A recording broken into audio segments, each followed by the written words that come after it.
This hearing of the Subcommittee on Delivering on Government Efficiency will come to order. Welcome, everyone.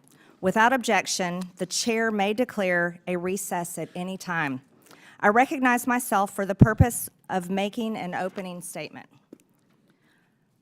Good morning. At the DOGE Subcommittee, we are continuing our war on waste. That means rooting out spending that is unnecessary, wasteful, and frankly, un-American.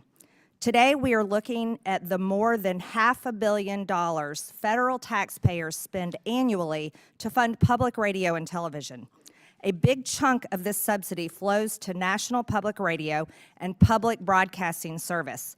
NPR and PBS are the big DC-based entities that create and distribute much of the news and educational content heard and seen on public radio and TV stations across the country.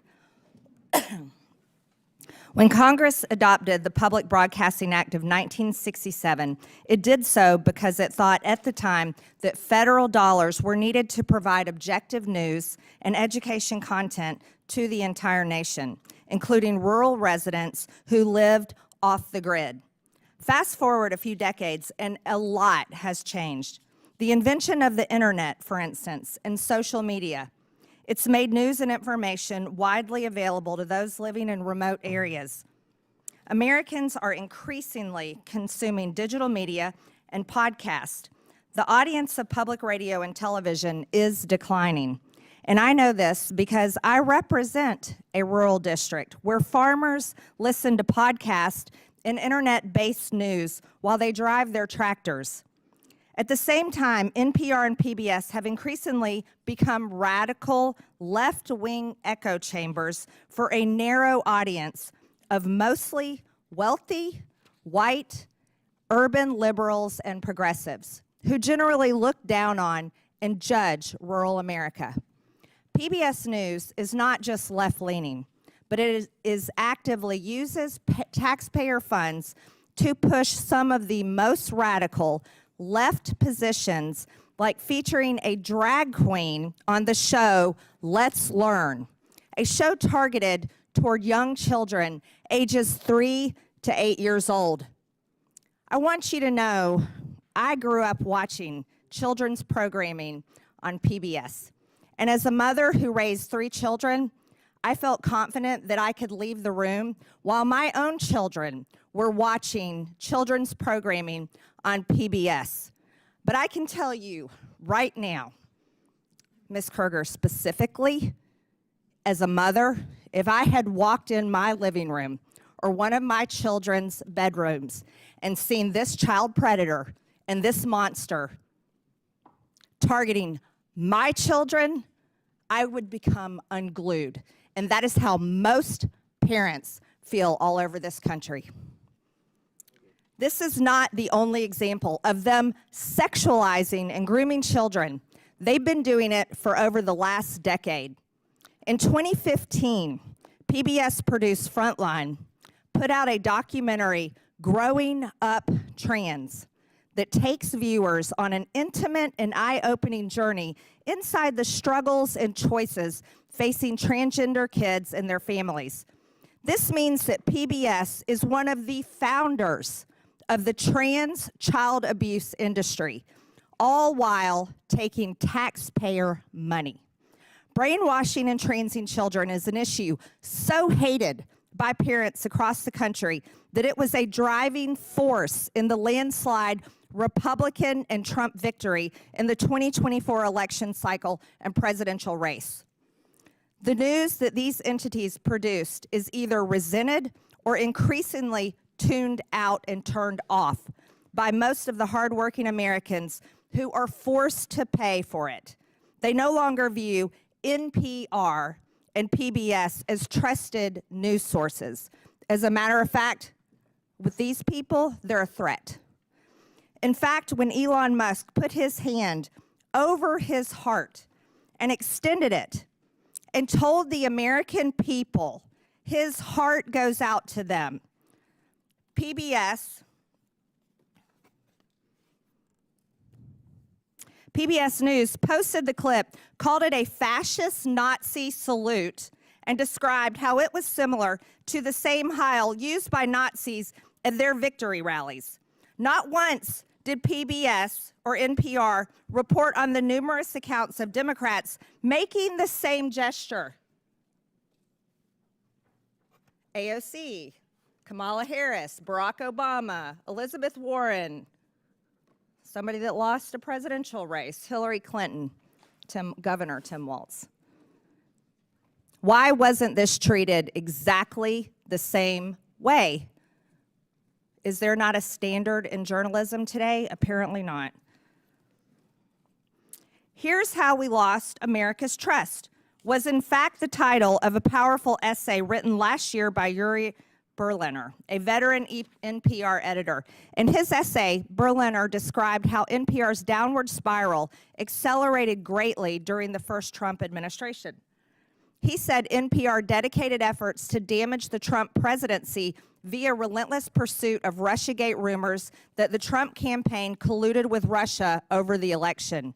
NPR hosts interviewed Adam Schiff, then the top Democrat of the House Intelligence Committee, 25 times about Trump and Russia.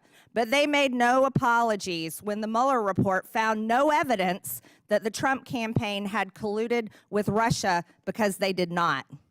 Berliner also described NPR's passionate embrace of the left-wing DEI ideology that Americans clearly reject, as evidenced by the November elections.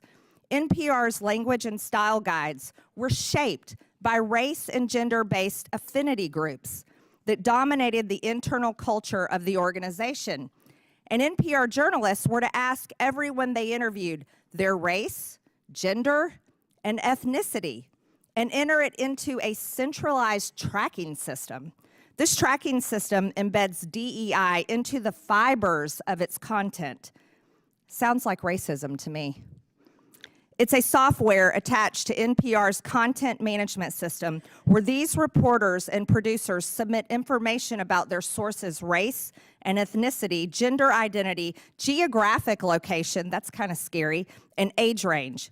The tool allows NPR to track the demographics of their sources in real time to allow for source diversity. The irony of these supposed diverse sources is that NPR has no real interest in diversity, like having diverse viewpoints. Berliner tried to sound the alarm on this when he checked voter registration records of the editors at DC's NPR headquarters and found 87 registered Democrats and 0 registered Republicans.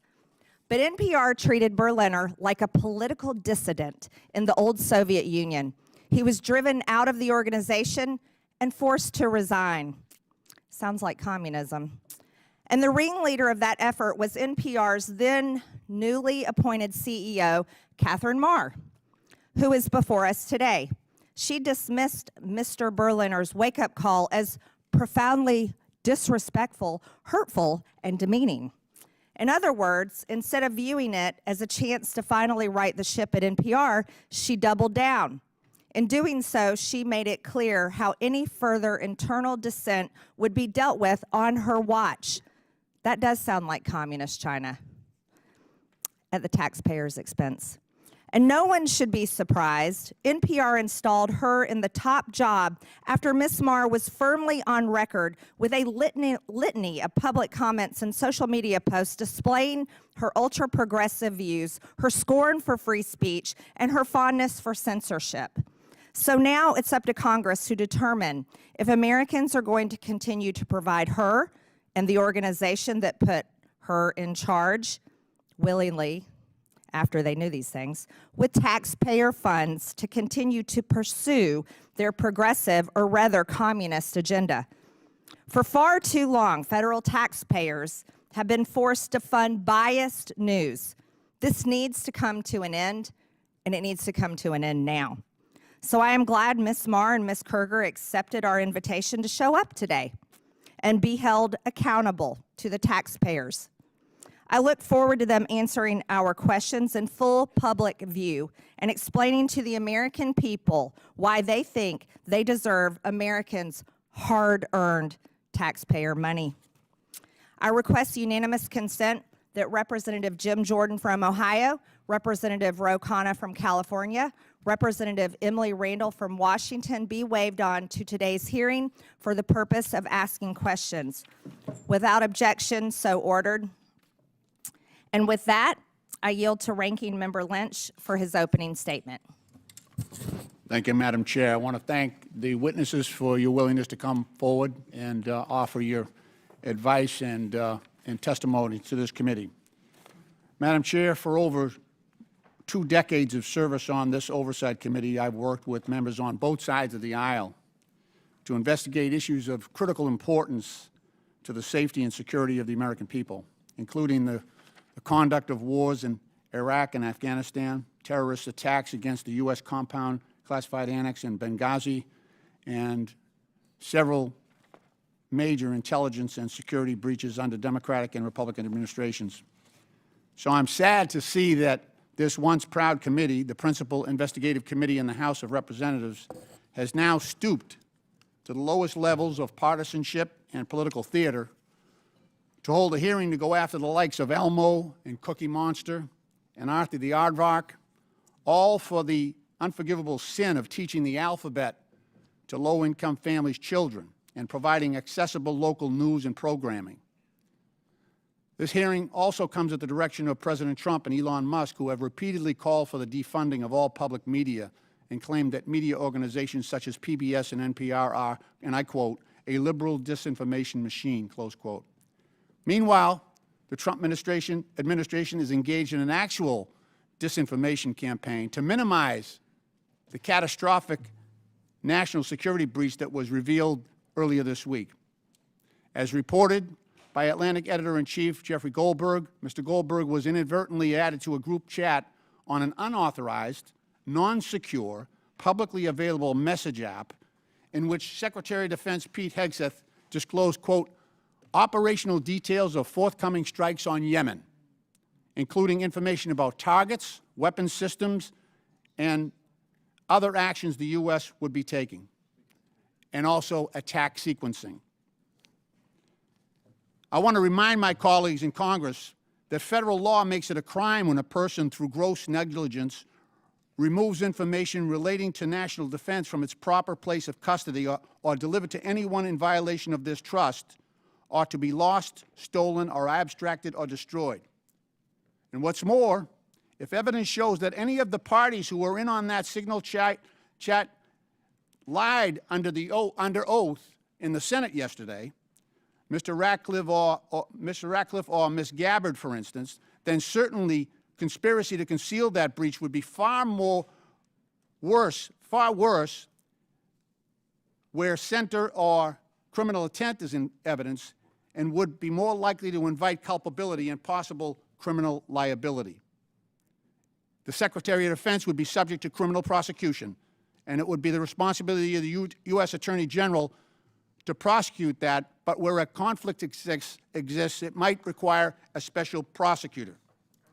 This security breach severely compromised the safety of American troops in advance of imminent U.S. operations and airstrikes against Houthi rebel positions. It is well documented that the Houthi arsenal includes anti-aircraft capability, ballistic missiles, cruise missiles, rockets, and unmanned aerial attack drones. Mr. Goldberg, who was unwittingly elevated to the clearance level afforded to members of the Joint Chiefs of Staff, was also joined in the exposed group chat by Vice President J.D. Vance, Secretary of State Marco Rubio, and National Security Advisor Mike Waltz, and other senior members of President Trump's national security team. This committee should be questioning every single one of them as to why they were using an unapproved, unsecure messaging app to conduct sensitive, classified discussions about military operations in which our sons and daughters in uniform are being sent into battle. One of the participants was actually sitting in Russia, using an unsecure app. And every member of this committee knows what that means. We've all been advised about which apps are secure and insecure and when it is appropriate to engage in non-critical discussions. As former chairman of our Subcommittee on National Security, I recall a time when just the potential for a security breach that could expose American troops and intelligence personnel to unnecessary danger would immediately trigger hearings and bring this committee to a lather on both sides. But you can bet we won't be touching this issue. Because today the controlling House majority is afraid to do its job. It is afraid to hold Trump and Trump's administration accountable. They would rather post up against Big Bird than deal with that issue. In reference to public media, Elon Musk recently asked, should your tax dollars really be paying for an organization run by people who think the truth is a distraction?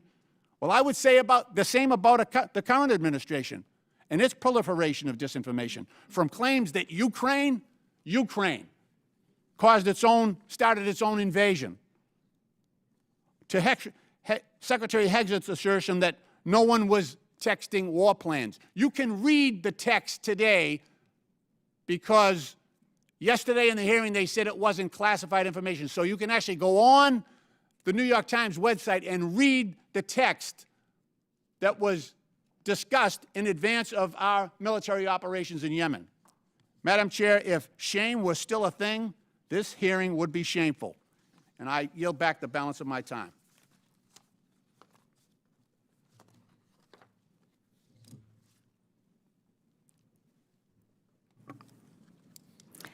I am pleased to introduce our witnesses today.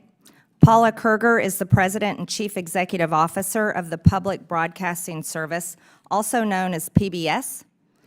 Katherine Maher is the President and Chief Executive Officer of National Public Radio, also known as NPR.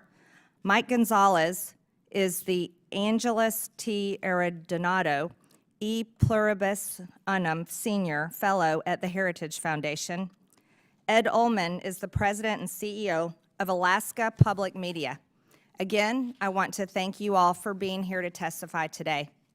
Pursuant to Committee Rule 9G, the witnesses will please stand and raise their right hand. Do you solemnly swear or affirm that the testimony that you are about to give is the truth, the whole truth, and nothing but the truth, so help you God? Let the record show that the witnesses answered in the affirmative.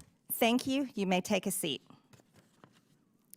We appreciate you being here today and look forward to your testimony.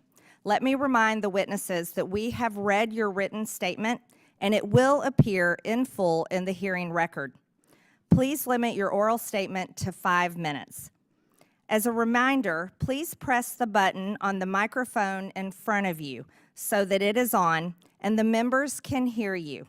When you begin to speak, the light in front of you will turn green. After 4 minutes, the light will turn yellow. When the red light comes on, your 5 minutes have expired, and we would ask that you please do your best to wrap up. I now recognize Katherine Maher for her opening statement. Chairwoman Green, Ranking Member Lynch, and distinguished members of the subcommittee.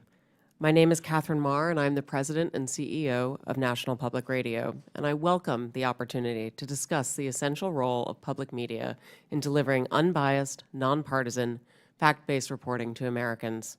Americans listen to public radio as they commute, as they work, and in the kitchen as they cook with family. Nearly 100% of Americans live within range of a public radio station. We cover what matters to local communities, crop prices, cook-offs, and local sports teams, alongside news of the nation and the world, from the halls of Congress to coverage of our troops overseas. Today, Americans have more media choices than ever. The rise of podcasting has established a competitive free market for audio news and information. And every day, I am honored to know that we have 43 million listeners from every state in the nation. Amidst this competition, local stations choose to become members of NPR for the value we provide. For example, we are the only non-paywalled news outlet with a dedicated reporter covering veterans issues. While NPR is only 25% of station programming on average, audiences for NPR bring the scale and revenue that subsidize essential local programming. Local public media journalism has never been more important to American families, who consider it part of the fabric of their communities. It correlates with higher rates of civic engagement, greater civic cohesion, and economic advantages, such as better municipal bond ratings.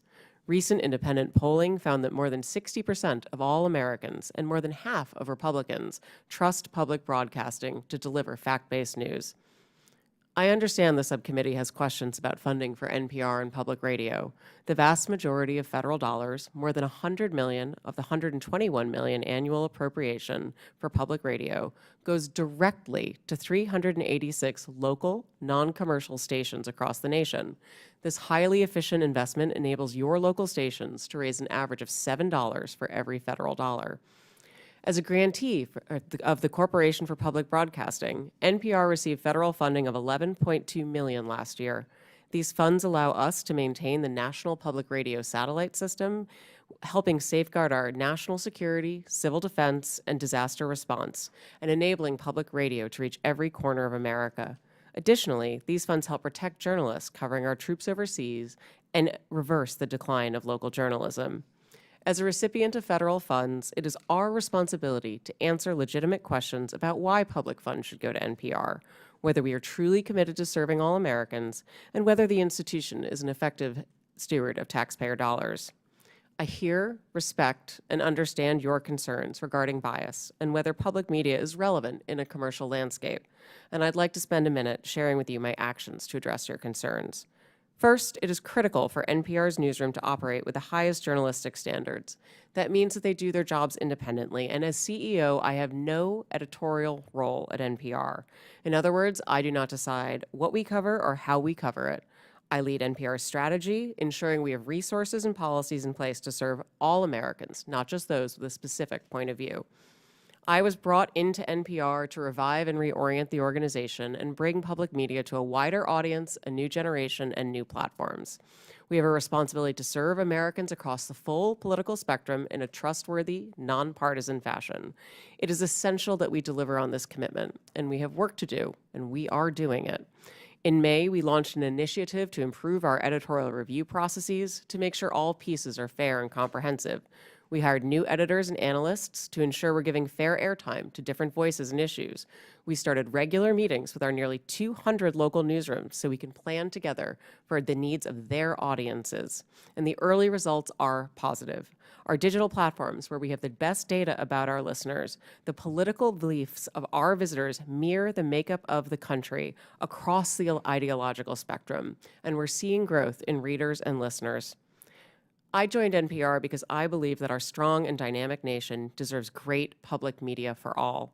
Americans are smart and curious, and they want us to cover issues that matter, from the price of eggs to national security. It's our job to deliver truthful facts and information so citizens can make up their own minds. I believe Americans voted for a transformative administration, and it is our responsibility to cover that transformation fairly, with integrity and tenacity. I have been CEO for 1 year and 1 day. I have made changes to leadership and planning, invested in editorial integrity, committed to expanding our audiences and our relevance for all Americans. While we have taken significant steps in the right direction, the journey can't be completed overnight. Given the support that 75% of Americans have for public media, I ask Congress to give us the opportunity to continue to serve the American public. I will invite you to listen with a fresh ear, and to that end, our newsroom invites you to join us on air, and I welcome your questions. Thank you, Ms. Maher. I now recognize Paula Kerger for her opening statement. Chair Taylor Greene, Congressman Lynch, and members of the subcommittee, my name is Paula Kerger, and I'm the president and CEO of PBS, a role that I've held for 19 years. It is my honor to be here on behalf of the 336 PBS stations who serve every community in the United States. There's nothing more American than PBS. As a membership organization, our local service is at the heart of our work. Our job at PBS is to support our stations so that local stations can serve their communities. We've been proudly fulfilling our mission for nearly 60 years, using the public airwaves and other technologies to help educate, engage, and inspire the American people. That mission is our guide star and remains just as important today as when the Public Broadcasting Act was signed into law in 1967. PBS stations provide something that cannot be found on commercial networks. This is because PBS stations are focused on the needs and interests of the viewers they serve. Especially in rural areas, PBS stations are the only outlet providing coverage of local events. For example, high school sports, local history and culture content, candidate debates at every level of the election ballot, and specialized agricultural news. Local stations also partner with other community organizations to address issues of concern like Veterans Affairs and the opioid crisis. Finally, communities depend on the essential public safety information and emergency alerts our local stations provide. Our programming comes from our local stations. For example, Southern Storytellers was produced by Arkansas PBS for our national audience. This program highlighted Southern culture through its literature, music, and film. Across the country, nearly 4 million people watch Southern Storytellers, helping Americans learn about our shared history and what brings us together as a people and a nation. Our stations pool resources to invest in programming that will benefit all Americans, ranging from history and science to art and music. For example, Firing Line with Margaret Hoover creates a forum for people with a wide range of views to respectfully share ideas, while programs like Independent Lenses, Matter of Mind, My Alzheimer's explores the challenges facing many American families. And we celebrate what makes our country great. A Capitol Fourth and the National Memorial Day concert honor our nation's ideals, our service members, and our veterans. Looking ahead, we will mark our nation's 250th birthday with the Landmark Initiative, headlined by a new major series from Ken Burns, The American Revolution. Our educational programming for children is one of the most important aspects of our service to the American people. I strongly believe that the programming we offer to prepare children for the future is the most essential work that we do. Today, more than half of all preschool-age children are not enrolled in pre-kindergarten programs. Our content has helped tens of millions of children prepare for success in school and in life with free programming that is available everywhere children are, on air, online, and in the classroom. Our educational programming is backed by scores of research studies showing that our programs like Daniel Tiger's Neighborhood and Super Y help kids develop essential skills like reading, math, and problem solving. We are proud that nearly 9 out of 10 families agree that PBS is the most trusted, safe, and educational media brand for children.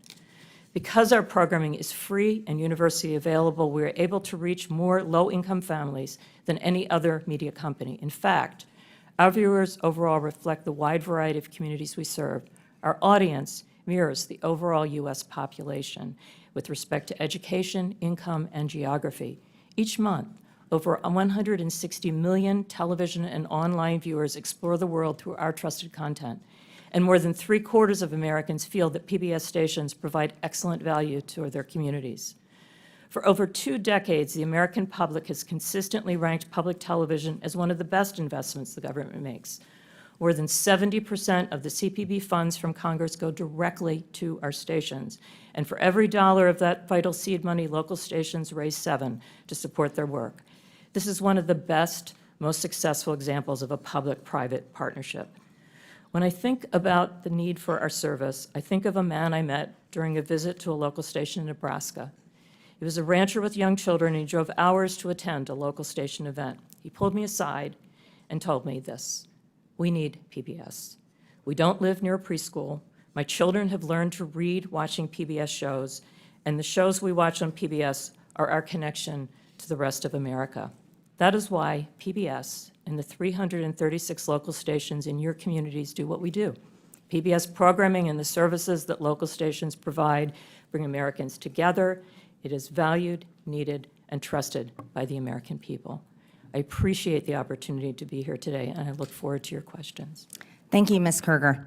I now recognize Mike Gonzalez for his opening statement.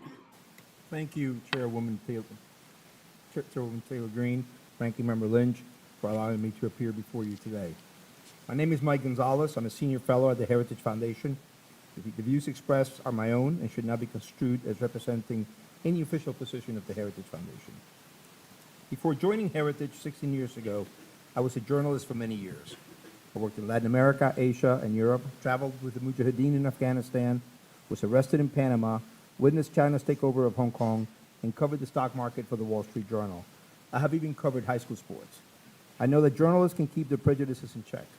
That is, if they want to. This ability to give all sides a hearing becomes an even more serious obligation when taxpayers are coerced to pay for you. Yet NPR, PBS, and the other state broadcasters refuse to abide by the simple code of decency. For decades, they've asked for more money, while telling conservatives to get lost. But the nation today is in a very different place, with $36 trillion in debt, and more importantly, we're seeing not just a shift in our cultural vibe, but a shift in societal paradigms. Through their egregious bias, NPR and PBS have violated the public trust. Public media needs to be defunded, and the CPB needs to be dissolved. It's a matter of simple fairness. Multiple arguments can be made. I will list just a few. We're deeply in debt. Number two, the arrangement is unfair to private sector media competitors. Number three, public broadcasting was created with the promise that it would be educational. But now that thousands of competitors have come online, public media has become, as George Will says, like the human appendix, vestigial and purposeless. The funding is a regressive tax, an obnoxious wealth transfer from working families to the affluent. But the ultimate factor is the broadcaster's unforgivable political bias. What we have today is a circular, undemocratic relationship. Democrats unanimously vote for more and more money for public media, and in exchange, public media heavily tips the scale in their favor. It is a nice arrangement for them, but it must end. NPR's and PBS's full-hearted embrace of progressive views and constant denigration of conservative ones is quantifiable. Thank you. I referred you to my written testimony. Besides my own examples, I cite the research of Tim Graham, as well as NPR veteran Yuri Berliner, who says, quote, an open-minded spirit no longer exists within NPR. Rather than pause and reflect, NPR instead chose to circle the wagons and assassinate Berliner's character. This is part of a pattern. In 2010, NPR fired Juan Williams and vilified him as a psycho after he dared to flout the network's progressive orthodoxy. The people running NPR remain, in Mr. Williams' words, an insulated cadre of people who think they're right and who have a hard time with people who are different. They went completely off the rails when Donald Trump was elected in 2016. Coverage, quote, veered towards efforts to topple the Trump presidency, Berliner said. NPR hitched its wagon to the false claim that Russia had colluded with the Trump campaign. It also refused to cover the Hunter Biden lab story. After the 2020 riots, NPR firmly sided with those who affirmed, without a shred of evidence, that America is an oppressive society gripped by systemic racism.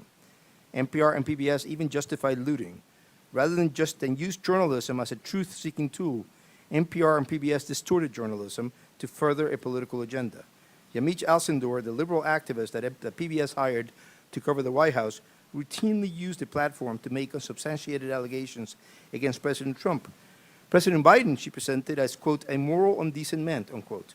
Or consider Katherine Maher's appointment as NPR CEO. Her long record of comments leave zero doubt that she's not only a committed progressive, but someone whose disdain for free expression disqualifies her from being anywhere close to the levers of power at a media institution. And what does she think of President Trump? He's, quote, a deranged, racist sociopath. Ms. Maher is an American. She's entitled to her views. The question is whether NPR is entitled to appoint her as CEO and then ask conservatives to just pony up. Public media's main argument now is that it is essential for weather emergencies in hard-to-reach places, and that without public money, local news will cease to exist. But over 98% of Americans today have a mobile phone. Even Alaska, one of our most isolated states, has high levels of internet penetration. As for the claim that the taxpayer is the last available business model for local news, NPR and PBS are asking us to believe something laughable, that the government can fund a media structure that actually keeps the government in check. I urge you not to try to mend public broadcasting. End it. Thank you very much for your attention, and I look forward to your questions. Thank you, Mr. Gonzalez. I now recognize Ed Ulman for his opening statement. Madam Chair, Ranking Member, and distinguished members of the subcommittee, it is an honor to be here today. My name is Ed Ulman. I'm the President and CEO of Alaska Public Media. The people of Alaska rely on public media to provide free, universal access to essential services in public safety, education, and community connections. This includes potentially life-saving alerts, updates on community affairs, coverage of state and local government, proven educational content engagement services, and local and national news. In many parts of Alaska and communities throughout the country, public media is often the only locally operated, locally controlled broadcasting service. We are more than nice to have. We are essential, especially in remote and rural places where commercial broadcasting cannot succeed. We provide potentially life-saving warnings and alerts that are crucial for Alaskans who face threats ranging from extreme weather to earthquakes, landslides, and even volcanoes. Nationwide, our public television interconnection system supports the PBS Warning Alert Response Network, a critical pathway for the distribution of wireless energy emergency alerts to cell phones. Public television pioneered datacasting technology to enable public safety officials to communicate with each other without the need for broadband or cell service. In partnership with the Department of Homeland Security, public television has proven how this technology can assist rural search and rescue, over-water communications, large event crowd control, and even school safety incidents. Alaskans use our services to connect to their communities and the broader world through access to local public and government affairs, agricultural news, local history and culture, as well as local and national educational content and news. Our programming caters to and is informed by the specific needs of the communities we serve. Just to give a few examples, Indie Alaska, an award-winning series of documentaries, captures Alaska's people, places, and their unique stories. Alaska Insight is a weekly public affairs program that moves the conversation beyond the headlines and right into Alaska's communities. Our radio station hosts Alaska's only statewide call-in programs, Talk of Alaska and Line 1, Your Health Connection. We reach across Alaska with these essential free services through a statewide network consisting of 4 TV channels and 1 radio station. We coordinate the only statewide news network, which includes 27 independent radio stations across Alaska, and we operate the Alaska Rural Communications System, which provides free over-the-air television and radio programming to 100 rural communities. Alaska Public Media is one of more than 360 locally controlled and operated public television stations and over 1,000 public radio stations throughout the country that provide critical services to address the broad range of interest and views of our local communities. These stations collectively reach nearly 99% of the American public, regardless of zip code or income level. This nationwide service would not be possible without federal support. Today, over 70% of the federal funds for the Corporation for Public Broadcasting go directly to stations just like ours. Our system leverages this crucial seed money 7 times over in highly efficient public-private partnerships. Reducing or eliminating federal funding would be devastating and could cause the closure of many stations, especially the most rural and remote. Our highest costs come from maintaining broadcast and IT infrastructure, local programming, and community engagement, all of which would be in serious jeopardy without federal funding. Cuts to our national partners, PBS and NPR, would have a similar impact, particularly in small and rural markets. The broad range of news and educational programming that we receive from these organizations is popular with Alaskans. Without this national content, we would receive less local support, endangering the local services we provide. This national local model efficiently leverages economies of scale and allows us to provide the unique mix of local programming and national content that Alaskans want. Congress's support for the mission of public broadcasting to provide every American access to free, non-commercial quality educational programming remains critical. It allows us to connect Alaskans with each other and with our neighbors in the lower 48, and to connect the nation with us. I urge Congress to maintain federal funding for public broadcasting to ensure that local stations around the country can continue to provide essential services to their local areas. I welcome your questions. Thank you, Mr. Ulman. I now recognize myself for 5 minutes of questions. Ms. Maher, your public statements and social media posts reflect left-wing ideology and blatant opposition to free speech. After all, you were the head of Wikipedia for many years, which is a platform that doesn't tell the truth. Let's walk through some of your statements so the public can understand your personal views. You said your fellow Americans just elected Donald Trump as president again this past November. You called him a deranged racist and sociopath. You posted on X that America is addicted to white supremacy. It's appalling. You've publicly chastised using the phrase boy and girl, which you said erases the language for non-binary people. There's only two genders, by the way. Ms. Maher, the federal funding that your outlet receives comes from all American taxpayer dollars, not just from your viewers who support such statements as these. Let me inform you, and that your federal funding is also paid for by the other half of the country, the 77 million Americans who voted for President Trump, someone you called a deranged, racist sociopath. Ms. Maher, many find your pro-censorship and anti-free speech views more concerning than your politics. The only speech you like seems to be speech that you agree with. In 2021, you called the First Amendment the #1 challenge in American journalism because it makes it hard to crack down on bad information. You said in a TED Talk that our reverence for the truth might be a distraction.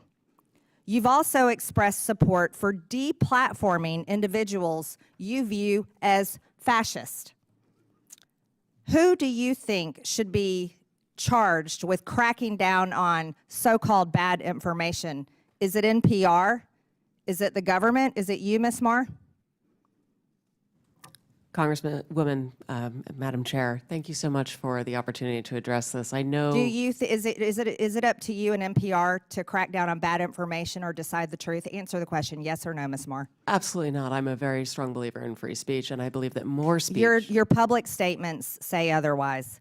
Ms. Maher, in 2021, when speaking at an Atlantic Council event, you said that when you were CEO of Wikipedia, you took a very active approach to disinformation and misinformation. During the COVID pandemic and the 2020 election, you said you censored information through conversations with government. Which governments were those, Ms. Maher?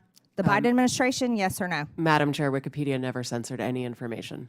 These are your public statements, Ms. Maher. Ms. Maher, are you familiar with Section 399B of the Communications Act? It prohibits non-commercial education broadcast stations, NCEs, from airing commercials on behalf of for-profit entities. The FCC recently opened an investigation into the underwriting announcements and related policies of NPR and PBS. Does NPR air commercials for for-profit entities, Ms. Maher?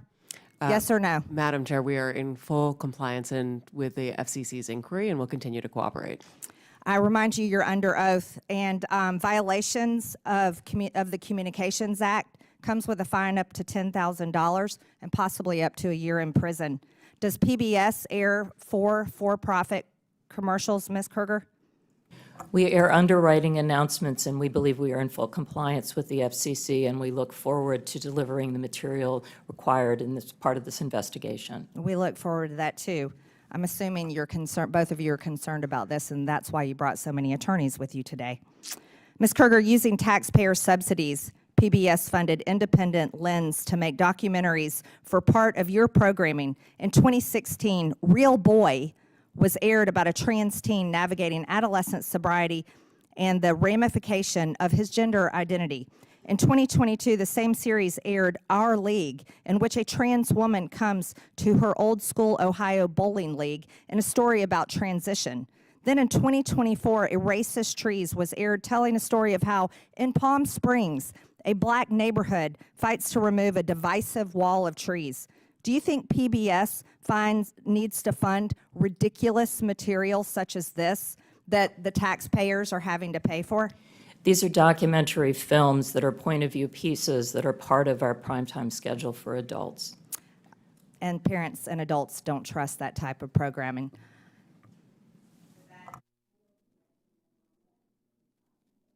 Thank you, Madam Chair. I ask a unanimous consent to enter into the record this letter from 72 public radio stations serving rural communities across the country, where they emphasize how important federal funding is to the ability to provide vital public safety information Without objection, so ordered. Okay. I also have a similar letter from Georgia, from the Georgia PBS NPR station, also asking for consideration for federal funding.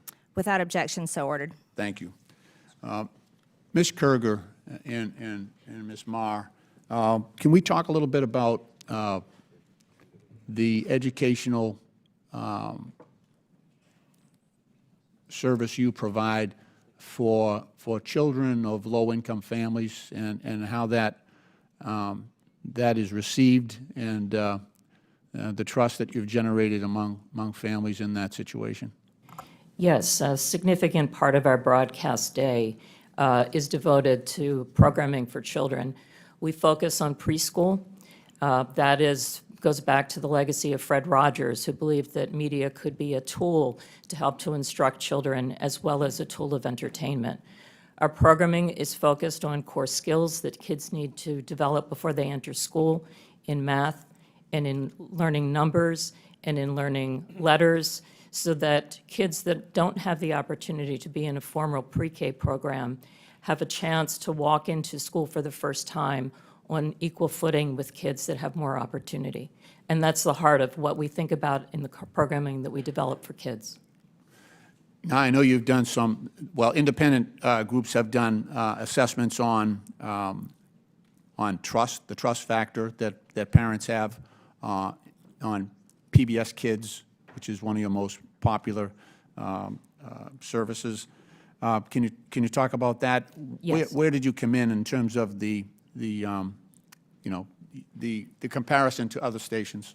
Yeah, we are the most trusted media brand. In fact, Parents Magazine this week just ran the results of a study that was done on Daniel Tiger's neighborhood, actually looking at 16-year-olds that remember some of the basic skills they learned as small children. And what we're focused on is to make sure, again, that every child has the opportunity to learn and be excited about the world around them when they enter a school for the first time, and to give them those core basic skills that we can see they carry forward in life. Ms. Maher, I'd like you to focus on the work that public media is doing in relation to public safety communications. How important is this function of public broadcast media, particularly, I'm talking about the most rural, most remote communities in this country? Thank you so much, Congressman. We are part of the National Next Generation Warning System, for which we've received a significant investment over the course of the last few years, and many thanks to Congress for supporting that appropriation. Our stations are busy implementing that across the nation. We also are part of the the statewide emergency plans for more than 20 states. You'll see the importance and value of public radio in particular when we face extreme weather. For example, whether in Ashland, North Carolina, recently, Blue Ridge Public Radio was the only news information source available for nearly 2 weeks as people struggled with outages of water and electricity, and certainly outages of cell phones and internet.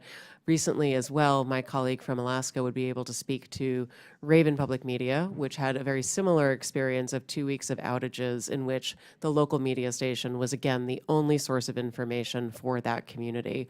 When everything else goes down, public radio is there, available to first responders to be able to communicate directly about issues of harm and ensure the public has access to vital, critical information. Now, I mean, there's a lot of information out there, a lot of stations out there, but we're talking, what's the difference here when you have a paywall-free, non-subscription access for some of these communities?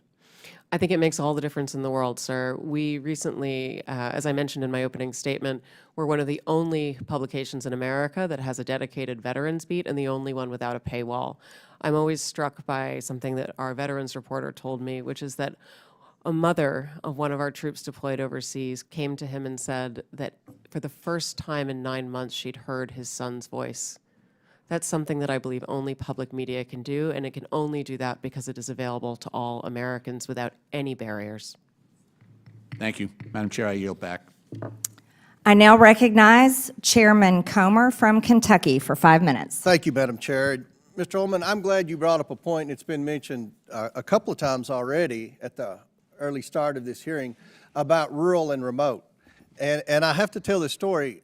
When I graduated from college with a degree in agriculture, I went back to rural Monroe County, Kentucky, and worked on a farm, my farm, for 5 years, full-time.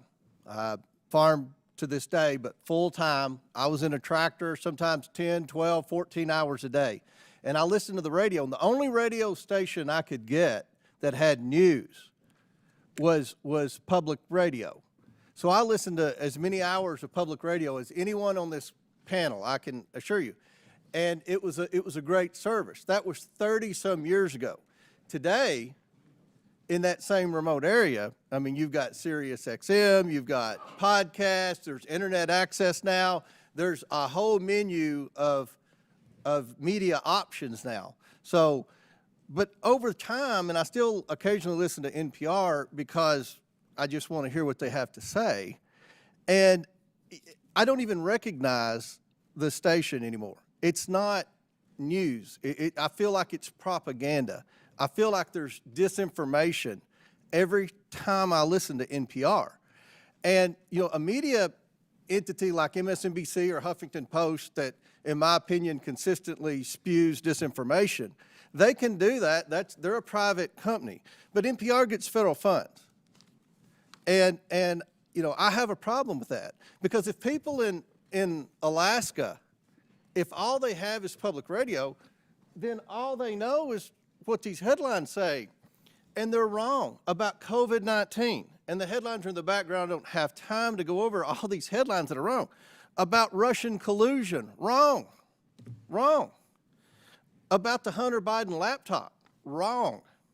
And then there's a story about me. And part of what we went through on this committee during the Biden investigation, which, by the way, ended with Joe Biden's last act as President of the United States, pardoned his entire family preemptively for an 11-year period, which just so happened to be the 11-year period that this committee investigated the Bidens, that we had subpoenaed bank records. I don't think NPR reported about the pardons, but they reported a lot about how there was no evidence of any wrongdoing and things that just weren't true. In fact, there's a story, NPR, lawmaker leading Hunter Biden House investigation, accused of owning a shell company. Well, that's me. Ms. Maher, are you familiar with that story that NPR wrote about me at the height of the Biden investigation when you all were disputing every aspect of our investigation that is 100% factual? We have hundreds of pages of evidence, hundreds of pages of bank records, hundreds of pages of emails. Do you remember the story that NPR wrote about me saying I had a shell company? Congressman, I was not at NPR at the time, and I'm unfamiliar with the story. Where do you get your sources on something like that? That's a very serious accusation because we're investigating a president and his family who had 28 shell companies. I have an LLC, had 5 properties in it. It's in my financial disclosure form. I've gone into great detail, given lots of interviews, but people that listen to NPR, they're totally disinformed on the truth. And you know, I have a problem with that because you get federal funds. And I do believe there was a role for public radio 30 years ago, maybe 20 years ago, maybe 5 years ago. But because of technology today, I don't think there's a role for public radio anymore. And I think you've abused the privilege that you had with receiving federal funds. Because these headlines here are not true. This is disinformation on some huge topics. Do you want to dispute anything that I said in the remaining 30 seconds? Thank you, Congressman. First of all, I want to recognize your concerns. One of the first things that I did in coming in May was to beef up our editorial standards. I directed my editor-in-chief, who, by the way, Why is NPR even doing editorials? I'm should so NPR sorry. even do editorials? I don't mean editorial in terms of opinion editorial. Do you even need opinion? What does it matter with the opinion? If you're a federally funded entity that's supposed to provide the news, Can you not provide the news? Of course. Fair and balanced? Of course, Congressman. I mean, editorial standards for our journalism was to beef up our editorial practices, bringing in more editors to make sure that we have more points of view reflected in every story. I've engaged in a number of actions trying to address And my some of time's these expired. concerns. I've lost confidence in public radio. I don't think, Madam Chair, they should get a penny of federal funds. I yield back. Thank you, Mr. Chairman. I now recognize Mr. Garcia from California for 5 minutes. Well, thank you, Madam Chairwoman. I want to first begin by thanking all of our witnesses that are here today. I know that there's a lot we should be discussing right now at this hearing. We've, of course, had some pretty shocking security breaches that we're just learning about through a lot of our national security officials. We know that Pete Hegseth should be removed from office or should resign. We have Donald Trump, who, of course, is crashing the stock market. He's taken away millions of programs and hurting people across this country to fund tax giveaways to billionaires. And our constituents can't access their Social Security benefits. Now, I think actually Chairwoman Green supports everything that the Trump administration is actually doing. So instead of a serious hearing, we're here to attack NPR and PBS. So let's get right into it. Now, Ms. Kerger, the American people want to know, is Elmo now, or has he ever been, a member of the Communist Party of the United States? A yes or no? No. Now, are you sure, Ms. Kerger, because he's obviously red? Well, he is a puppet, but no. Now, that's not all. He also has a very dangerous message about sharing and helping each other. He's indoctrinating our kids that sharing is caring. Now, maybe he's part of a major socialist plot, and maybe that's why the Chairwoman is having this hearing today. But let's talk about somebody else. Let's talk about Cookie Monster. Now, we know that Health Secretary RFK Jr. is coming out against fast food and baked goods. Are we silencing pro-cookie voters? Yes or no? Ms. Kerger? But cookies are a sometime food. Well, thank you. And now, I agree with you. And let's also talk about the most important, maybe, character on Sesame Street. This is actually Big Bird. Now, Ms. Kerger, since Elon Musk actually fired USDA workers who have been working on the bird flu, does it make sense to also fire Big Bird? Yes or no? We would like to keep Big Bird. I completely agree with you. And now it gets even worse. Now, this is actually a tweet that Big Bird actually sent out about the COVID-19 vaccine, encouraging folks to actually get their vaccination, which, of course, we believe in vaccines. Now, perhaps the reason why we're having this hearing is because our chairwoman, Ms. Green, has actually said some really negative things about getting vaccinations. And that perhaps is why we are here. And so we support Big Bird being pro-vaccine and promoting vaccines across this country. Now, I will admit, though, the extreme liberal agenda that you're all pushing, I think, doesn't stop there. This, of course, is Bert and Ernie. Now, these two guys actually live together. They're friends. They're supportive of each other.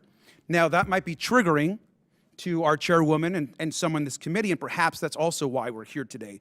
Ms. Kerger, an important question. Are Bert and Ernie part of an extreme homosexual agenda? No. Thank you, Ms. Kerger, and thank you for being a good sport.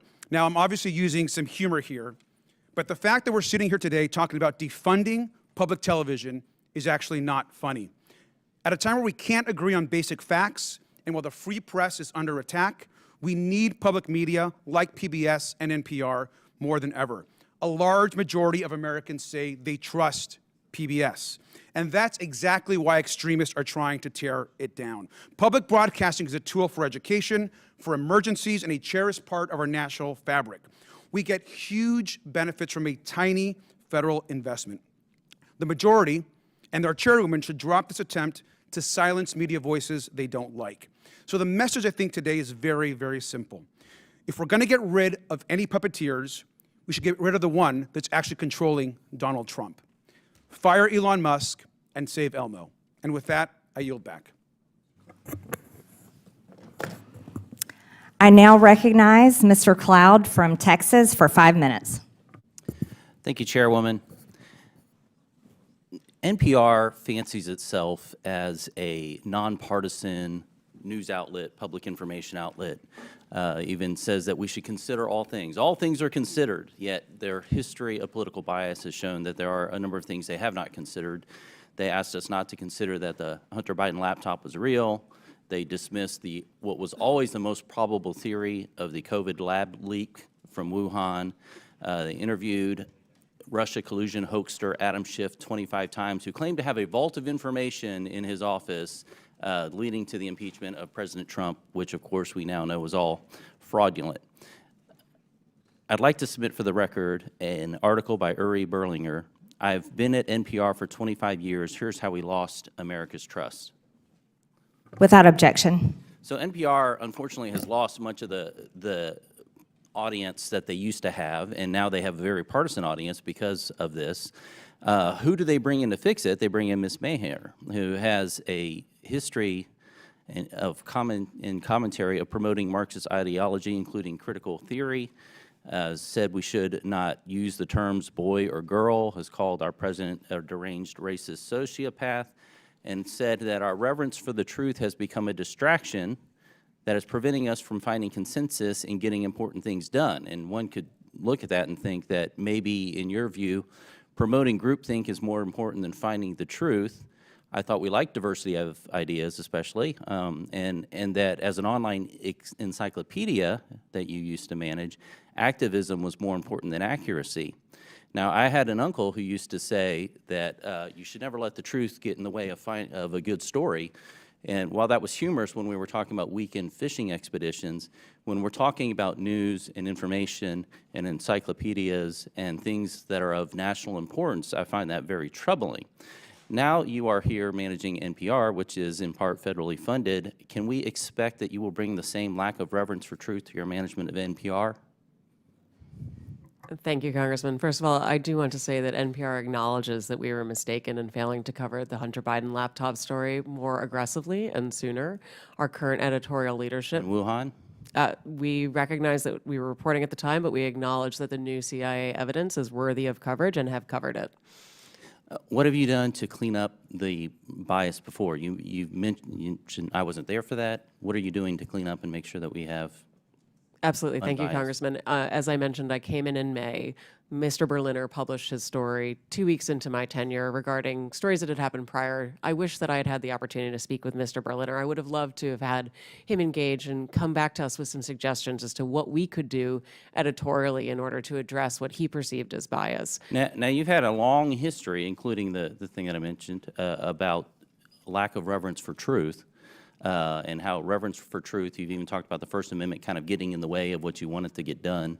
And then you're wanting us to believe that NPR is now taking this non-biased approach. I mean, where was the come to Jesus moment for you, I guess, that has turned you around and that we can trust the American taxpayer dollars with your leadership of NPR? I so appreciate the opportunity to perhaps clarify some things. My talk about truth was really referencing the way that people use truth to refer to belief as opposed to facts. And my encouragement was that we focus on facts. With regards to the First Amendment. That's not what your comment said. Your comment said that truth was getting in the way of getting things done and that you were prioritizing what you wanted to get done over truth. And that's really unfortunate.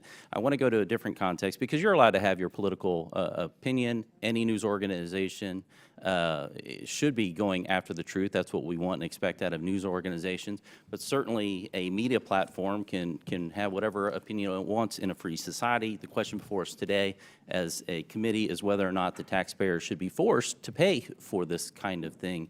Mr. Gonzalez, I wanted to get your take on this about why the corporate public broadcasting is it still relevant today? I mean, we're in a different context than we were in the 60s where maybe not every home had a television. Now many of them have multiple televisions, and certainly most have a screen in their pocket most times during the day. I have 3 here on my desk. And so it seems like we're in a different context. Like, where could we possibly get the news today or information?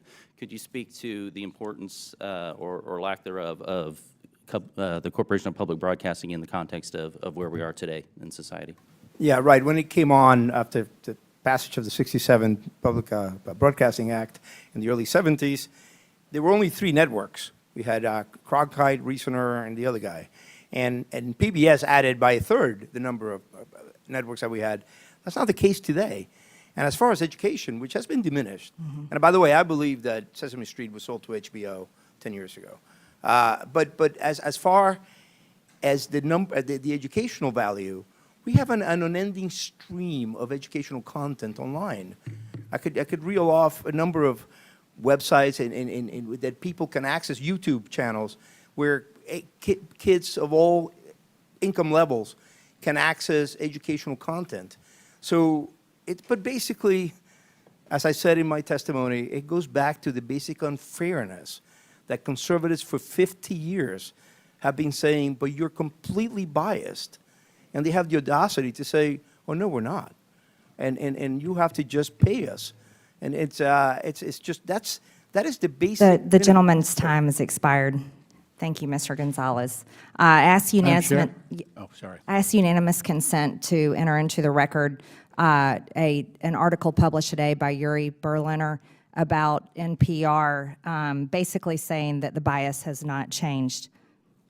Madam Chair, I also have a unanimous consent request from the members who are at Mr. Grijalva's funeral mass this morning, asking to submit into the record this letter of support for federal funding from WKMS, Without objection, so ordered.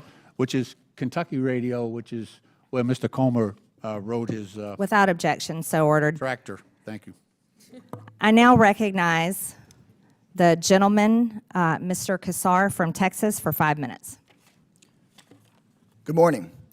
Mr. Gonzalez, you wrote the proposal to defund NPR, PBS, and public broadcasting for Project 2025. Can you answer a few questions for me? How many millions of dollars a month do taxpayers spend for Daniel Tiger to play golf? I have no idea who he is. The answer is none. Okay. To your knowledge, has Miss Piggy ever been caught trying to funnel billions of dollars in government contracts to herself and to her companies? That's a silly question. Well, the answer is no. How about Arthur the Aardvark? Has he ever fired independent government watchdogs who are investigating his companies? The answer is no. Madam Chair, I'm told we're here to talk about government efficiency, but Daniel Tiger has not blown $10 million of taxpayer money to play golf with his friends, but Donald Trump has, just at the beginning of his administration. Miss Piggy hasn't been caught funneling billions of dollars in government contracts to herself, but Elon Musk has. And Arthur has not fired independent government watchdogs investigating him and his companies, but Elon Musk has fired at least 5. So once again, my Republican colleagues are dragging in a scapegoat, this time PBS and NPR, to try to distract from the fact that Trump and Musk are robbing working people. It's Sesame Street that's making things expensive. It's Mr. Rogers that's blowing taxpayer money. It's listeners like you. It's absurd. The total funding for public broadcasting is just 1/6 the amount that Elon Musk's companies make off of the government every single year. But you will not see Elon Musk being grilled by this committee. I've seen a lot, but pointing the finger at Elmo to cover for Elon Musk might be a new low for Miss Marjorie Taylor Greene's committee. I don't think Americans are buying it. Here's what I think we should be having a hearing about. After Trump and Musk took over the government, reporters noticed that the State Department was trying to funnel 400 million taxpayer dollars to Tesla. The State Department said it's an old contract, no news here, but because of a brave whistleblower and an NPR reporter, they exposed the corruption and the lies. Madam Chairwoman, if we want to look into waste, fraud, and abuse, why not look into that? Elon Musk, who's running cabinet meetings, who's running the White House, was trying to funnel money to himself. So let's stop investigating Cookie Monster and start investigating how the Trump administration lied about this and was trying to funnel money to their biggest political supporter. Maybe you're trying to defund NPR because they expose this kind of corruption. And if Republicans were serious about investigating waste, fraud, and abuse, my colleagues would admit that Big Bird is not the problem. Big tech is, big pharma is, big insurance companies are. Elon Musk's companies make billions, $3 billion a year off of government contracts. That's 6 times the money that goes to all of public broadcasting. Private insurers in Medicare Advantage overcharged taxpayers $83 billion just last year. That could pay for public broadcasting 160 times over. The $4.5 trillion tax cut for the ultra wealthy that Republicans on this committee are trying to push through, that would pay for public broadcasting 9,000 times over. There is money to pay not just for PBS and NPR, but health care for every American, tuition-free trade school and community college for every American, to end homelessness on the streets of our cities. But my Republican colleagues don't want to talk about the corporate waste, fraud, and abuse because those corporations fund the Republicans' campaigns. So instead, they want to shut down educational programming for kids and their families, and they want to shut down local radio stations. To borrow a phrase from Sesame Street, the letter of the day is C, and it stands for corruption. Look, in my home city of Austin, Texas, we have Austin City Limits, which decade after decade after decade has chronicled American music. And if they had a bad season and it was private TV, they just would have shut it down. And we wouldn't have had decade after decade after decade of Austin City Limits. That's the amazing thing about public broadcasting. I have a lot of public housing residents in the San Antonio side of my district, and when I talk to them and they hear about what's going on in Washington, D.C., they talk about Texas Public Radio. And I just heard my colleagues talking about educational programming for kids on YouTube. That stuff is loaded with ads. And also on other forms of private television, they're selling you and your kids stuff, making people feel bad. They're trying to make a profit off of you. That's why I got sat in front of Mr. Rogers, because you got to learn something and they weren't just trying to sell you junk. It's better for our kids, it's better for our families, and we should actually be supporting public broadcasting instead of this stuff. Madam Chair, leave Elmo alone. Bring Elon in for questioning instead. I now recognize Mr. Timmons from South Carolina for 5 minutes. Thank you, Madam Chair. I want to thank the witnesses for being here today. I'm going to begin by saying this. We don't want to shut down NPR or PBS, but we have $36 trillion in debt, and we have run a $1.8 trillion annual deficit, and we are scouring all government spending, not just Democrat priorities, but Republican priorities too. We're going to be going through the defense budget. We're going to be making sure that we are spending our taxpayer dollars wisely because we have an existential threat. We have an existential threat. We cannot continue down this path financially. So we do not want to shut you down, but we cannot continue down this path. And so if our debt is part of the reason we're here, I think another part of the reason we're here, reevaluating your role and the government's use of taxpayer dollars to partially fund your institutions is because technology has changed everything. We are not living in 1967. And the internet has changed our society. We have such increased social interconnectedness, and there are various options for people to get news and to get disinformation or information, whatever you want to get. So those are the two kind of reasons I want to start with, and that's probably half the problem we're here for. The other half is your perceived bias and your content moderation and the manner in which you are violating journalistic integrity. And I'll say this, NPR, you have been far worse at this. Ms. Kerger, you have done a much better job at this, but we still have some issues we're going to talk about. Ms. Maher, do you think that the public statements you have made on social media create a challenge in your leadership for what should be an unbiased public information system? Do you think that your past comments, I'll give you a better question, did they come up in your job interview? Like, do you see a problem? Congressman, thank you for the question. No, they never came up in my job interview. You're a rabid progressive. And do you not think it's a problem that your political leanings make it seem to the American people that you're not biased and that you're not doing your job? Because you agree that your job is to have journalistic integrity, right?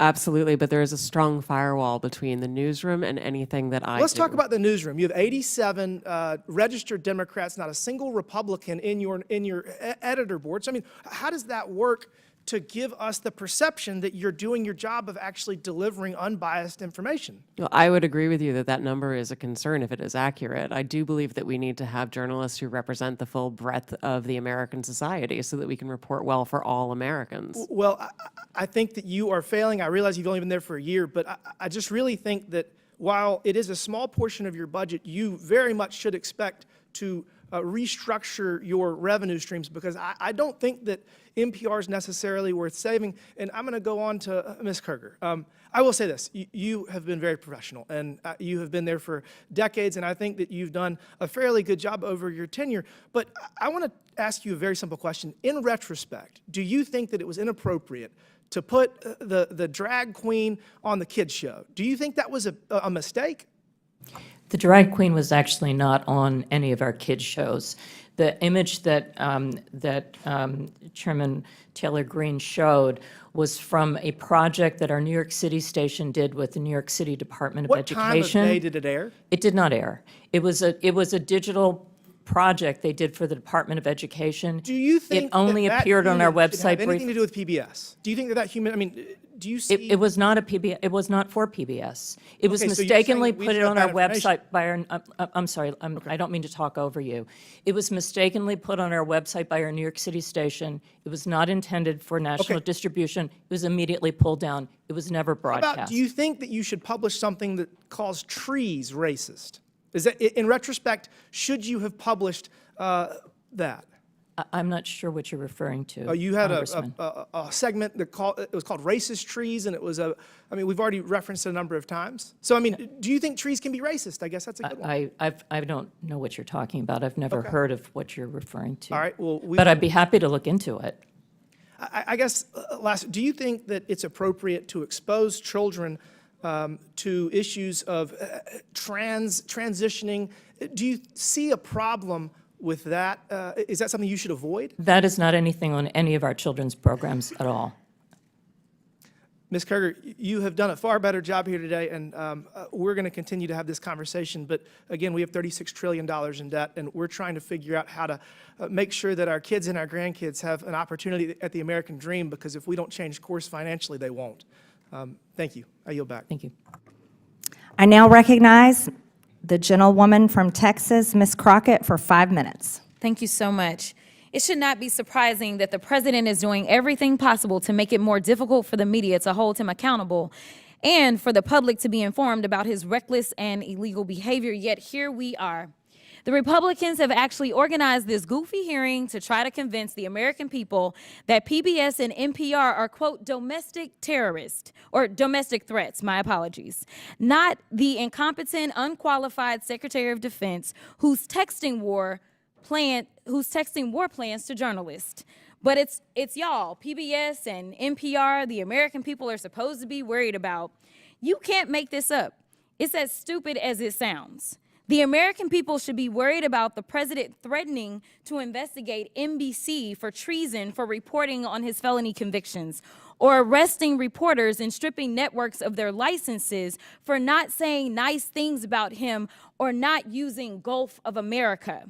The Republicans' witness, Mr. Gonzalez, went so far as to suggest that because NPR and PBS reported on the murder of George Floyd, they, quote, represent a danger to our physical health as well as to civic health of our body politics. Ms. Maher, do you think reporting on the murder of George Floyd and highlighting instances of systemic racism is a domestic threat to America? Thank you, Congresswoman. I believe it's our responsibility to report on all issues of interest to the American public. Thank you so much. Ms. Kerger, what about you? I agree. I think it's important for us to report on the important news of the day. So let's talk about the critical role of public media.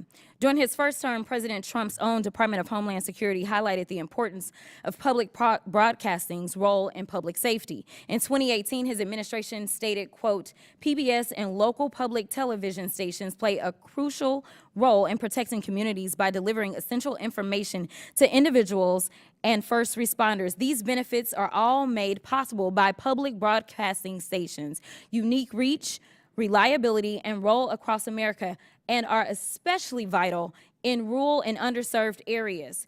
Madam Chairwoman, I would ask unanimous consent. I seek unanimous consent to enter into the record the 2018 Without report. objection, so ordered. And Madam Chair, I also seek unanimous consent to enter into the record the 2019 report titled Modernizing the Nation's Public Alert and Warning System from Trump's. Without objection, so ordered. In the report, FEMA encouraged, quote, the use of public broadcast capabilities to expand alert, warning, and communication capabilities to fill gaps in rural and underserved areas. Mr. Ulman, what's a more significant domestic threat, reporting the murder of George Floyd or dismantling most of America's emergency communication systems? Can you please repeat the question for me, Congresswoman? Which one is more of a threat, reporting the murder of George Floyd or dismantling most of America's emergency communication systems? Dismantling the emergency systems. And isn't it true that in Barrow, Alaska is the only, isn't it true that KBRW-AM in Barrow, Alaska is the only broadcast service available in an area of more than 90,000 square miles? That is correct. It's also the North Slope, where the majority of all the oil production that comes from Alaska takes place. Thank you so much. And isn't it true that without these stations' broadcast, Americans in rural communities would lack access to life-saving information and public safety alerts? That is correct. So in your opinion, would eliminating funding for stations in rural America like WNGH, Channel 18, and the Chairwoman's District hurt Americans? It would hurt Americans, yes. In fact, Georgia Public Broadcasting serves as the official distributor of evacuation route information during state-ordered evacuations, and the chairwoman is here advocating to strip their funding. Look, the DOGE agenda isn't about government efficiency. It's about breeding corruption at the expense of the safety of the American people, particularly Americans living in rural or remote parts of the country. They don't care about public safety, they don't care about emergency management, and they don't care about free speech, all of which are harming American people. In fact, I'm gonna skip off real quick because they have tried to come for you, Ms. Maher, and I just wanna clarify, you did not work for NPR when those statements were made, did you? That is correct, Madam And to Chair. be clear, free speech is not about whatever it is that y'all want somebody to say. And the idea that you wanna shut down everybody that is not Fox News is bullshit. We need to stop playing because that's what y'all are doing in here. You don't want to hear the opinions of anybody else, and the Constitution states Congress shall make no law respecting or establishing of religion or prohibiting the free exercise thereof or abridging the The gentlewoman's time has expired. Press. The gentlewoman's time has expired. Madam Chairwoman, can I put something into the record? Unanimous consent, please. Without objection, so ordered. Thank you. I'd like to put under this NPR article what Biden preemptive pardons for family members could mean for presidential powers. If I could submit to the record. Without objection, so ordered. I now recognize the gentleman from Ohio, Jim Jordan, for 5 minutes. Thank you, Madam Chair. Ms. Maher, who is Uri Berliner? Mr. Berliner is a former senior editor, That's all? a former senior business editor for NPR. How long do you work at NPR? I believe he was there just over 25 years. 25 years? Award-winning journalist? Did he win any awards? Our time did not Peabody overlap. Award? That's pretty important, isn't it? That is, So absolutely. pretty distinguished journalist, right? Certainly. And he wrote a long story about what you do at NPR. Is NPR biased? Congressman, I have never seen any instance of Never? political bias determining editorial decisions, no. Well, Mr. Berliner, in his story last year, wrote, in the D.C. area, editorial positions at NPR, he said he found 87 registered Democrats, 0 Republicans. Is that accurate? We do not track the numbers or the voter registration, but I find that Was concerning. award-winning journalist who worked 25 years at NPR, Mr. Berliner, was he lying when he wrote that? I am not presuming such. I just we don't track that information about our journalists. 87 to 0, and you're not biased? I think that is concerning if those numbers are accurate. It's concern. I mean, it wasn't 44-43. It wasn't 60-27. It wasn't 70-17. It wasn't even 80-7. It was 87 Democrats, 0 Republicans, and you say NPR is not biased. How about the big stories over the last few years? According to Mr. Berliner, again, he wrote on the Trump-Russia story, he wrote, at NPR, we hitched our wagon to Trump's most visible antagonist, Representative Adam Schiff. They said they interviewed him 25 times. Is that accurate? I was not there at the time, but those numbers sound accurate, yes. Those sound accurate. But then he said when the Mueller report came out and Robert Mueller said he found no evidence of collusion, he said Russiagate faded from our programming. Is that accurate? Again, I was not there at the time. I couldn't say. You couldn't say? I was not at NPR at the You time. didn't prepare for that? You knew we were going to ask you about this guy, didn't you? It's come up like 6,000 times already in the hearing. You I didn't just prepare for- couldn't say whether it faded from our coverage, sir. How about this story? October 2020, the New York Post had the Hunter Biden laptop story, and one of those editors, I guess one of those 87 Democrat editors, said this: we don't want to waste our time on stories that are not really stories. We don't want to waste the listeners' and readers' times on stories that are just pure distractions. Was that a pure distraction story? Our current editorial leadership believes that that was a mistake, as do I. Yeah, the whole country knows that was a mistake. Definitely impacted the election, or I think it certainly impacted the election. How about the COVID origin story? That's a pretty big story too, right? Mr. Berliner said, we became fervent members of the team Natural Origin, even declaring that the lab leak was debunked by scientists. Turns out, though, the lab leak is what most people think actually caused the COVID virus. Sorry, is there a question there? There is. You guys were 0 for 3 on the three of the biggest stories in the last 5 years. You guys were 0 for 3, and yet you maintain that NPR is not biased? Congressman, I do not believe we are politically biased. No, we are a nonpartisan organization. Nonpartisan organization. What's happening to your listeners over the last 5 years? Went up, down, or stayed the same? It has gone up and down and is now going back up. Well, I thought 5 years ago it was at 60 million. And you said in your opening statement, I think 43 million. That's correct. So 43 million now, and it was at 60 million 5 years ago. I can do some math. That looks like it went down. And is now going back up. It's I'm now going delighted to back report. up? Yes, What- it is. How much has it went back up? It's From gone what? up a couple of millions over the past Oh, years. so you went from 60 million to 41 million. Now you're back up to 43 million. In a year's time, I'm very proud of that growth, sir. Okay, you're proud of that growth. Okay. But over 5 years, it's went down 18 million. That is correct, sir. Okay. Should taxpayers subsidize NPR? I believe that taxpayers subsidize local stations, sir. That is the vast majority of where I thought federal you said funding you got goes. 11 million from Corporation of Public Broadcasting, which is taxpayer funded directly to you, right? That is to support the public And radio then local satellite stations get it system. from the Corporation for Public Broadcasting, right? They get taxpayer 100 money. million that goes to the local 100 million goes to stations, local stations, and then those local stations buy back programming and content from you. So that money goes to the local stations, comes back to you, gets routed through the local stations, all taxpayer money. yes. Those fees are actually based on private donations rather than on federal funding. Well, we all know money's fungible, so some of it gets put in there. Certainly, we could agree that money is fungible. What? More money for less listeners. You fired the guy who pointed all this out, who said that you were so biased to the left that you lost listeners, which is exactly happening, and you're here maintaining that, oh, you need to continue to get taxpayer money. I did Hey, not fire Mr. Berliner, sir. Okay, the guy that left after all that. Understand. Are you fundraising off today's hearing? Sir, I believe that there was a message that went out earlier today letting people know we were coming in. Yes. Yeah, and at the bottom of the message it said, donate now, right? I don't recall the exact I language. can show it to you. Right there it is. Donate now. I mean, I'm not against fundraising. We all do it. I mean, I get it. But it's, I assume this fundraising thing is probably going to all the left listeners who are subsidized content by the taxpayers, and that's The the gentleman's rub. time has That's the expired. rub. I yield back. I now recognize Ms. Randall from Washington for 5 minutes. Thank you so much. You know, I'm new to Congress. This is my first term, and I came from a legislative body that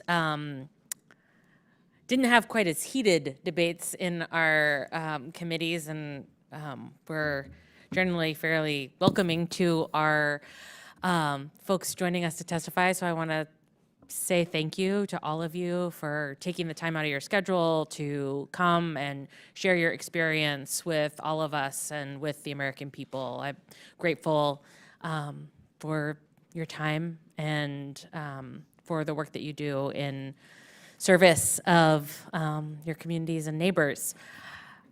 You know, American families used to get all the same news, right? Folks would have access to a handful of news channels. They would watch the same nightly news programs. They would go from one to the other, and we could all agree on what was happening in our country. We all used to operate from the same baseline of information, but today it is no secret that we are operating in a much more diversified and fractured media environment. The content space, the use of AI-generated content, Americans now have to be able to discern for themselves whether something they are hearing is true or not. But investing in public media is a bedrock to our healthy, critically informed, and engaged public and our democracy. And I know that my colleagues on the other side of the aisle have argued over whether every piece of programming is in service of the public. But I also want to point out that, you know, in my fairly rural district, we have a lot of areas that aren't served by broadband. You know, a lot of folks who cannot easily access numerous podcasts while they are out working on their property. They, you know, have to maybe wait for something to download when they're at home using maybe even a wired internet connection, right? Like I'm in a dead zone for about an hour and a half as I'm driving from one city to another in my community. But public radio is broadly accessible. And it's important for, you know, folks counting on the weather report, for kids who are, you know, in pre-kindergarten who are watching Elmo and learning to count and do math. It's important for the young people who, you know, were home during COVID and were able to continue learning with the help of public broadcasting. I think we have a lot of problems in this country, a lot of problems that we should be tackling for regular Americans who are struggling to afford to live, to afford housing, to afford health care, to be able to live the lives that they dream of for themselves and their children. I think we've got some national security concerns that have been talked about a lot in this committee. But I think talking about defunding public broadcasting and public media is an egregious misuse of our time here. Mr. Ulman, when we talk about cutting funds for the Corporation for Public Broadcasting, we're talking about those local small stations that rely on that money. 70% of Corporation for Public Broadcasting funding goes directly to public radio. I know you've worked in Tacoma in the past and kind of attest to how rural some parts of Western Washington are. It's not all Tacoma. What role do public media stations like NPR and PBS play in supporting local stations? What kind of programming do they provide? The local communities are at the heart of the work we do. As I shared in my opening remarks, we talk about the people and the places there. You bring up a memory of mine. Chehalis, Aberdeen, Hoquiam area, KBTC was the only public television station there. You know about the struggles that that community was having over a decade ago, job loss, all kinds of terrible economic situations.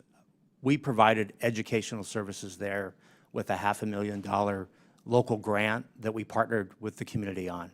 It was incredible work. We do the same thing in Alaska with military families, homeschoolers, elementary schools. Those are the pieces we provide. And then local news stories that people can use about where they live and what they do. That's what we do. That would be lost. Thank you so much. Madam Chair, I yield back. Thank you. I now recognize the gentleman from Tennessee, Mr. Burchett, for 5 minutes. Thank you, Chair Lady. Ms. Kerger, is it true that HBO bought the rights to Sesame Street? No, it did not. It developed, Sesame Street entered an arrangement with HBO for a number of years. And it was a paid arrangement, correct? Yes, which allowed us to get the series for free during the period of that time. How much money was transacted during that? I don't know. Sesame Street is a private organization. It is separate from ours. Okay. Ms. Maher, what about Lee Greenwood's God Bless the USA is propaganda? I'm sorry, sir. Could you repeat the question? What about Lee Greenwood's God Bless the USA is propaganda? I don't believe that is propaganda, sir. Okay, well, in January, North County Public Radio, and that's a subsidiary of NPR, had Daphne Brooks, who apparently is a black feminism scholar, on its show where it was hosted by the host Brittany Lewis, and it says, have you ever watched something on TV and thought, okay, now this is propaganda? Have you ever had that moment? To which Daphne Brooks replied, whenever I see Lee Greenwood singing Proud to be an American. I believe that represents the individual we interviewed on air, not the position. And of yet you NPR. say there's no bias on NPR. That is not a position That of is not a NPR. biased statement, ma'am. That is not even, both parties wrap themselves around this song every time there's a national conflict. Lee Greenwood sings it, and he does a beautiful job, but you say there is no bias in NPR. That is that individual's opinion, and she, of course, is entitled to it, but that is not the position of NPR. Ma'am, you said in your opening statement that you were going to be transformative, and I believe you failed to do that. Let me ask you, why did you call President Trump a fascist and a deranged racist sociopath in 2020? Congressman, I appreciate the opportunity to address this. I regret those tweets. I would not tweet them again today. They represented a time where I was reflecting on something that I believe that the president had said rather than who he is. I don't presume that anyone is a racist. You don't believe anyone is a racist? I don't start by presuming anyone is a racist, sir. Okay. Has NPR or PBS ever conducted an internal review to assess whether conservative or right-leaning perspectives are fairly representative news and programming? Congressman, what we look at is the distribution of people who listen to our work, and we can tell you, and I'm proud to tell you that for our digital, our podcasts and our website, the distribution of Americans who come to NPR does reflect the political distribution of the nation. In fact, the distribution on our websites, 33% of folks who come are conservative versus 28% who are liberal, and the rest identify as independent. So the you believe largest that- group is conservatives who come to NPR's websites. So you believe that most Americans think President Trump is a fascist and a deranged racist sociopath? I don't believe that at all, sir. Okay. Ma'am? We obviously are constantly looking at the voices that we bring forward. We take to heart our commitment to bringing forward perspectives from across the country. Our programming comes from our local stations. And I mentioned in my opening comment the series that we did out of Arkansas, Southern Storytellers. That's just one little example. 10% of our schedule is news. The rest of it is either children's programming or programming based on history to give us all a collective expression. And we're constantly looking to making sure that we're bringing forward a diversity of viewpoints and perspectives and experiences that really do make up the fabric of this country. Okay. NPR senior editor Early Leonard, it's been mentioned before, but he was quoted as saying an open-minded spirit no longer exists within NPR, and now, predictably, we don't have an audience that reflects America. Yet you stated that the audience does reflect America. He was suspended without pay for 5 days for saying this, and of course he eventually resigned in April 2024. You've also stated that federal funding is essential for NPR to operate, but also claim only 1% of your funding comes from the federal government. Which is it? Mr. Berliner was suspended for the outside work policy, not for what he said, sir. In terms of federal funding, the federal funds go to support our operation of the public radio satellite system, which enables all of our local stations to be able to communicate information and broadcast, As including... stated earlier, ma'am, funding is very fungible. It flows wherever it needs to. I don't buy that argument. We do have I a wonder separate if any of balance the sheet for members that, of the sir. committee would comment real quickly. Would you agree that Real America's Voice, Newsmax, Fox, or News Nation, if they were to see federal funds, would you all support that? Yes or no? Mr. Ulman? Yes or no? I'd have to get back to you on that. Ma'am? Yeah. I actually don't have an opinion about that. Ma'am? I don't have an opinion about that, sir. That would be Congress's decision. Thank you, Chair Lady. Thank you. I now yield to the gentleman from California, Mr. Khanna, for 5 minutes. Thank you, Madam Chair, and thank you for allowing me to wave on to the committee. Mr. Gonzalez, I read with interest your testimony. It was so angry, so I thought I'd try to lighten things up a little bit. Who are 3 of your favorite characters on Daniel Tiger, or what episodes are your favorites? Representative Khanna, thank you very much for the opportunity to lighten up. I think I've taken a time machine here. Sesame Street went to HBO. Daniel Tiger, do you have some favorite characters?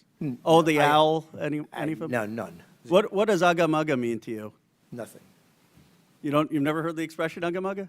Yeah, I don't think so, no. It's affection. Have you ever watched a Daniel Tiger show or know any families who watch a Daniel Tiger show? I don't think so, no. You've never watched one? You have I've never strong seen Daniel opinions on Tiger. it, Sorry, but I thought- do you know what Daniel Tiger is a successor to? And I don't know Daniel Tiger, so I don't know what he's. No, the show. What it's a successor to? Do you know? No. You really don't know? No, I really don't. I'm on the You know oath. all the history. It's a successor to Mr. Rogers. Oh, there you go. Okay. Yeah. Mr. Rogers, I know. Okay. Are you familiar with his 1969 testimony? I am. He said, I want to quote, because it's one of my favorites. I studied this actually going to school. It's some of the most effective testimony in Congress. He said, I give an expression of care every day to each child to help him realize that he is unique. I end the program by saying, you've made this day a special day by just being you. There's no person in the whole world like you, and I like you just the way you are.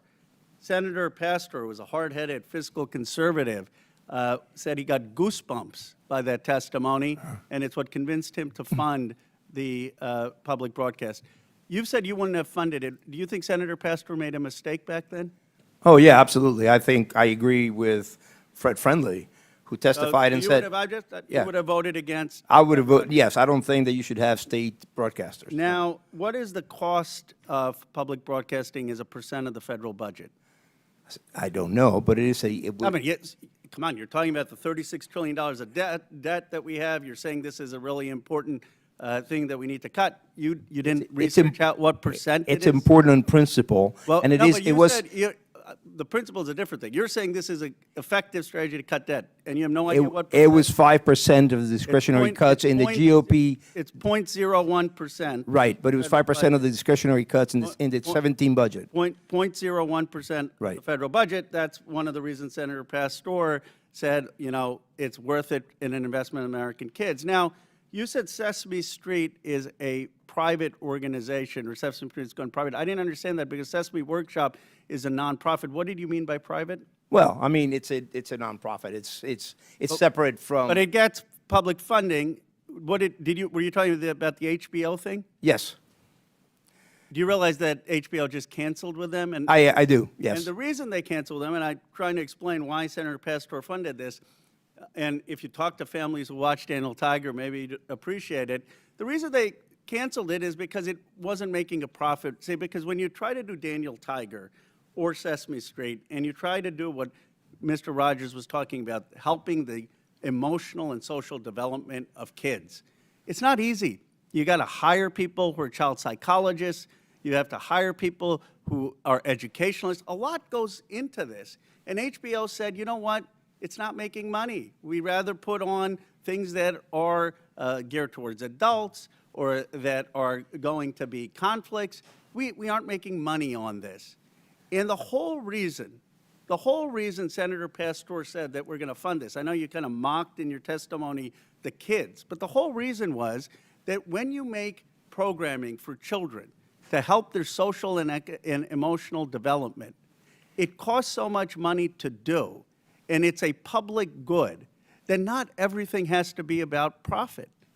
Do you have any idea what it takes to produce Daniel Tiger, who all they hired? Did you ever try to figure it out? No, but I can tell you that the market said that there wasn't enough demand for it, and that's the reason why HBO got rid of it. Right. Because there wasn't enough demand. Yeah, so that's exactly the right point. Are you saying that everything in American society needs to be driven by the profit motive? There is not enough demand on getting ratings for things that help the social and economic development of kids. But what Mr. Rogers understood, what we've forgotten in this country? Some things are more valuable than money. At a time where a country is polarized, I wish we had a little more empathy and caring, and that's not a partisan issue. That's an American issue, and I would recommend you watch that testimony from Mr. Rogers. I hope the whole country would watch it. I have watched it, and we are $36 trillion in debt.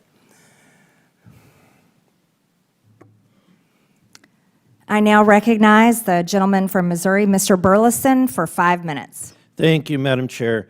I think that it's important to bring this conversation into the context that needs to be said, which is that we are $36 trillion in debt.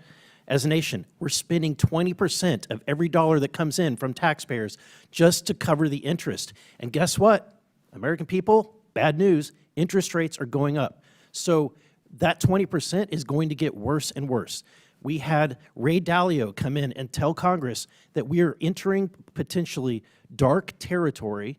There's a number of red flags. We're at the worst level of debt. We're at a worse level of debt than we were after we left the World War II, okay? We're at that level of debt, and we didn't just fight a war. We're facing potential wars and conflicts. We're at that level of debt, and we didn't just emerge from a recession or a depression. If that happens today, you'll see the dollar no longer be the world reserve currency, and we will be in serious trouble. And so that is the context that we're in. Look, if there was all the money in the world, it's fine to throw money around, but we don't have all the money in the world. And the question that we have at hand today is it appropriate to spend taxpayer dollars on things that may not be necessary anymore? And so my question, Mr. Gonzalez, at one point in time, there was state-sponsored speech directly. It was the form of town criers, correct? So government used to fund people to go out in the street and deliver the news of the day vocally at street corners, correct? Okay, why don't we do that today? Well, I think it's because we have better ways of delivering the news.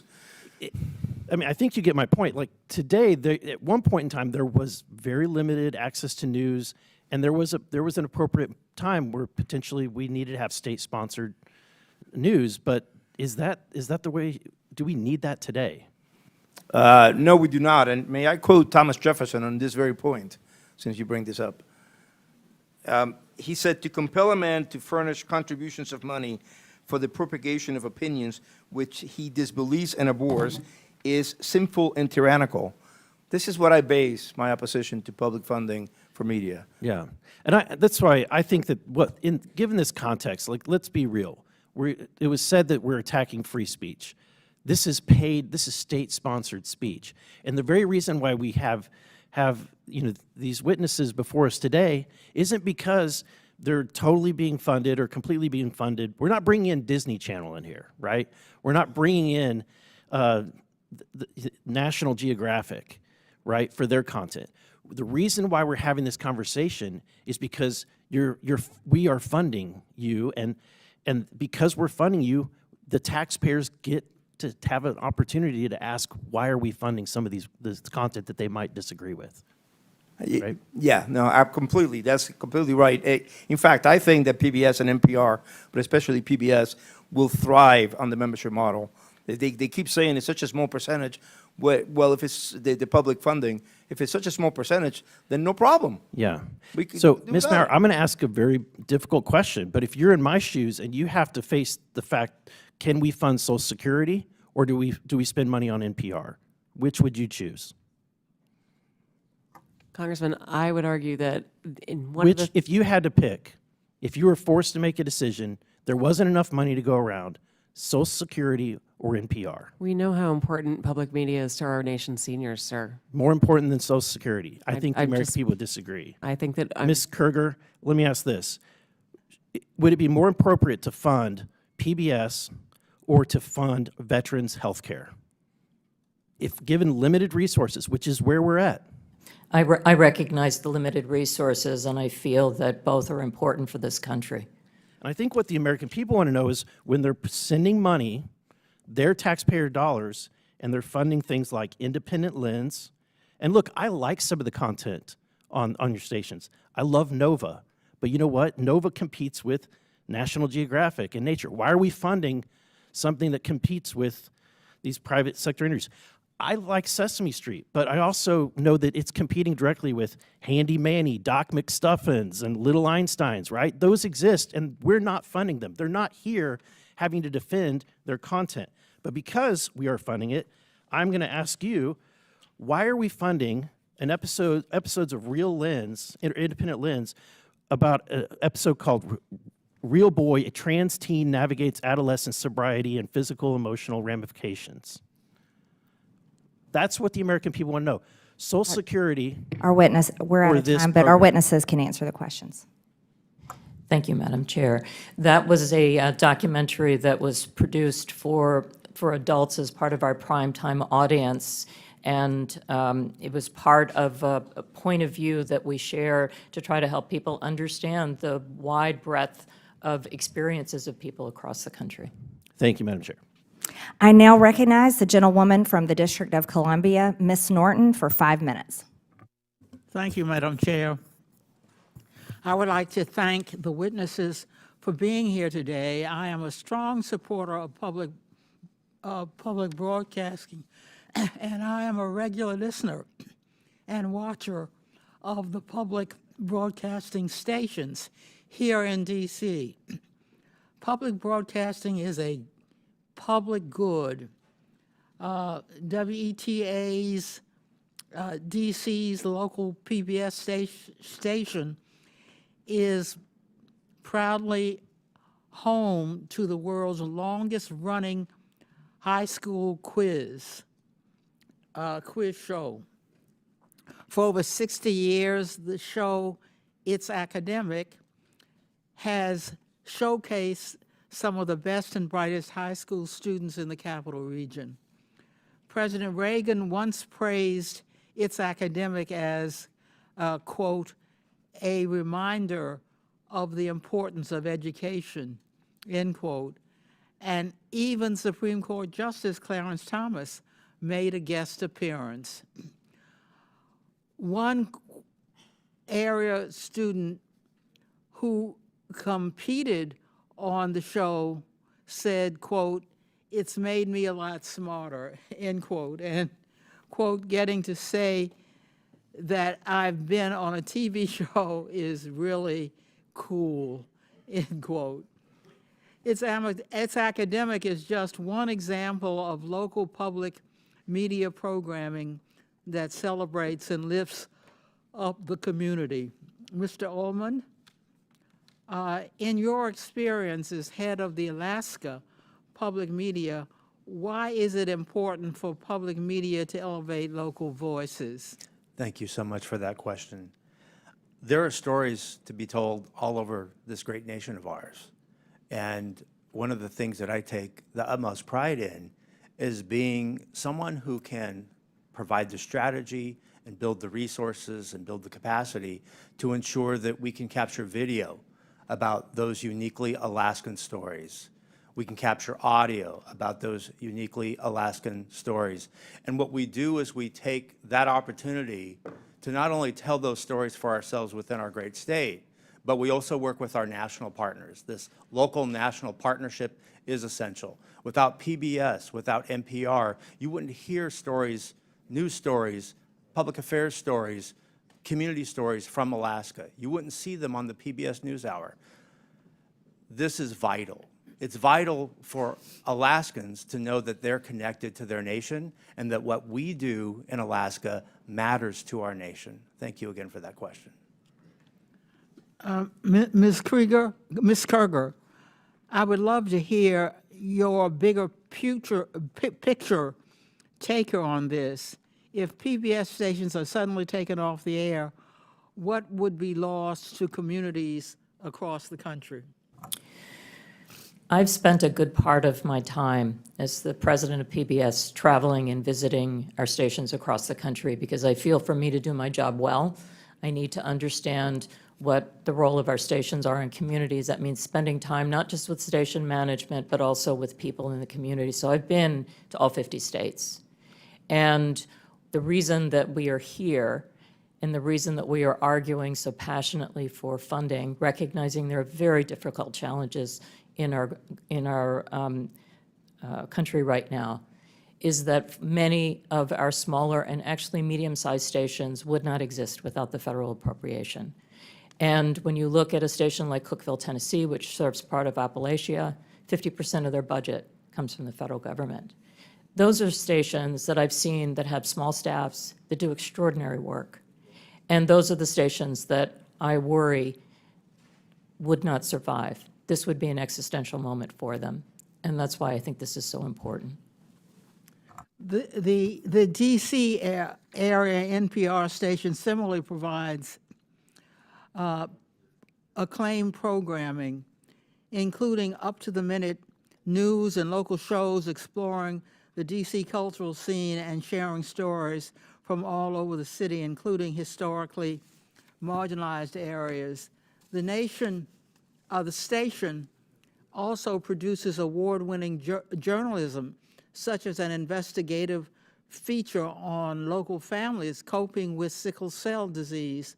Throughout the country, more and more local news outlets are closing each day at a rate of more than 2 per week. This has made public radio reporting all the more important. Ms. Maher, why is it beneficial for journalists to live in the communities they cover? We'll let the witness quickly answer, and then we're out of time. Thank you so much, Madam Chair.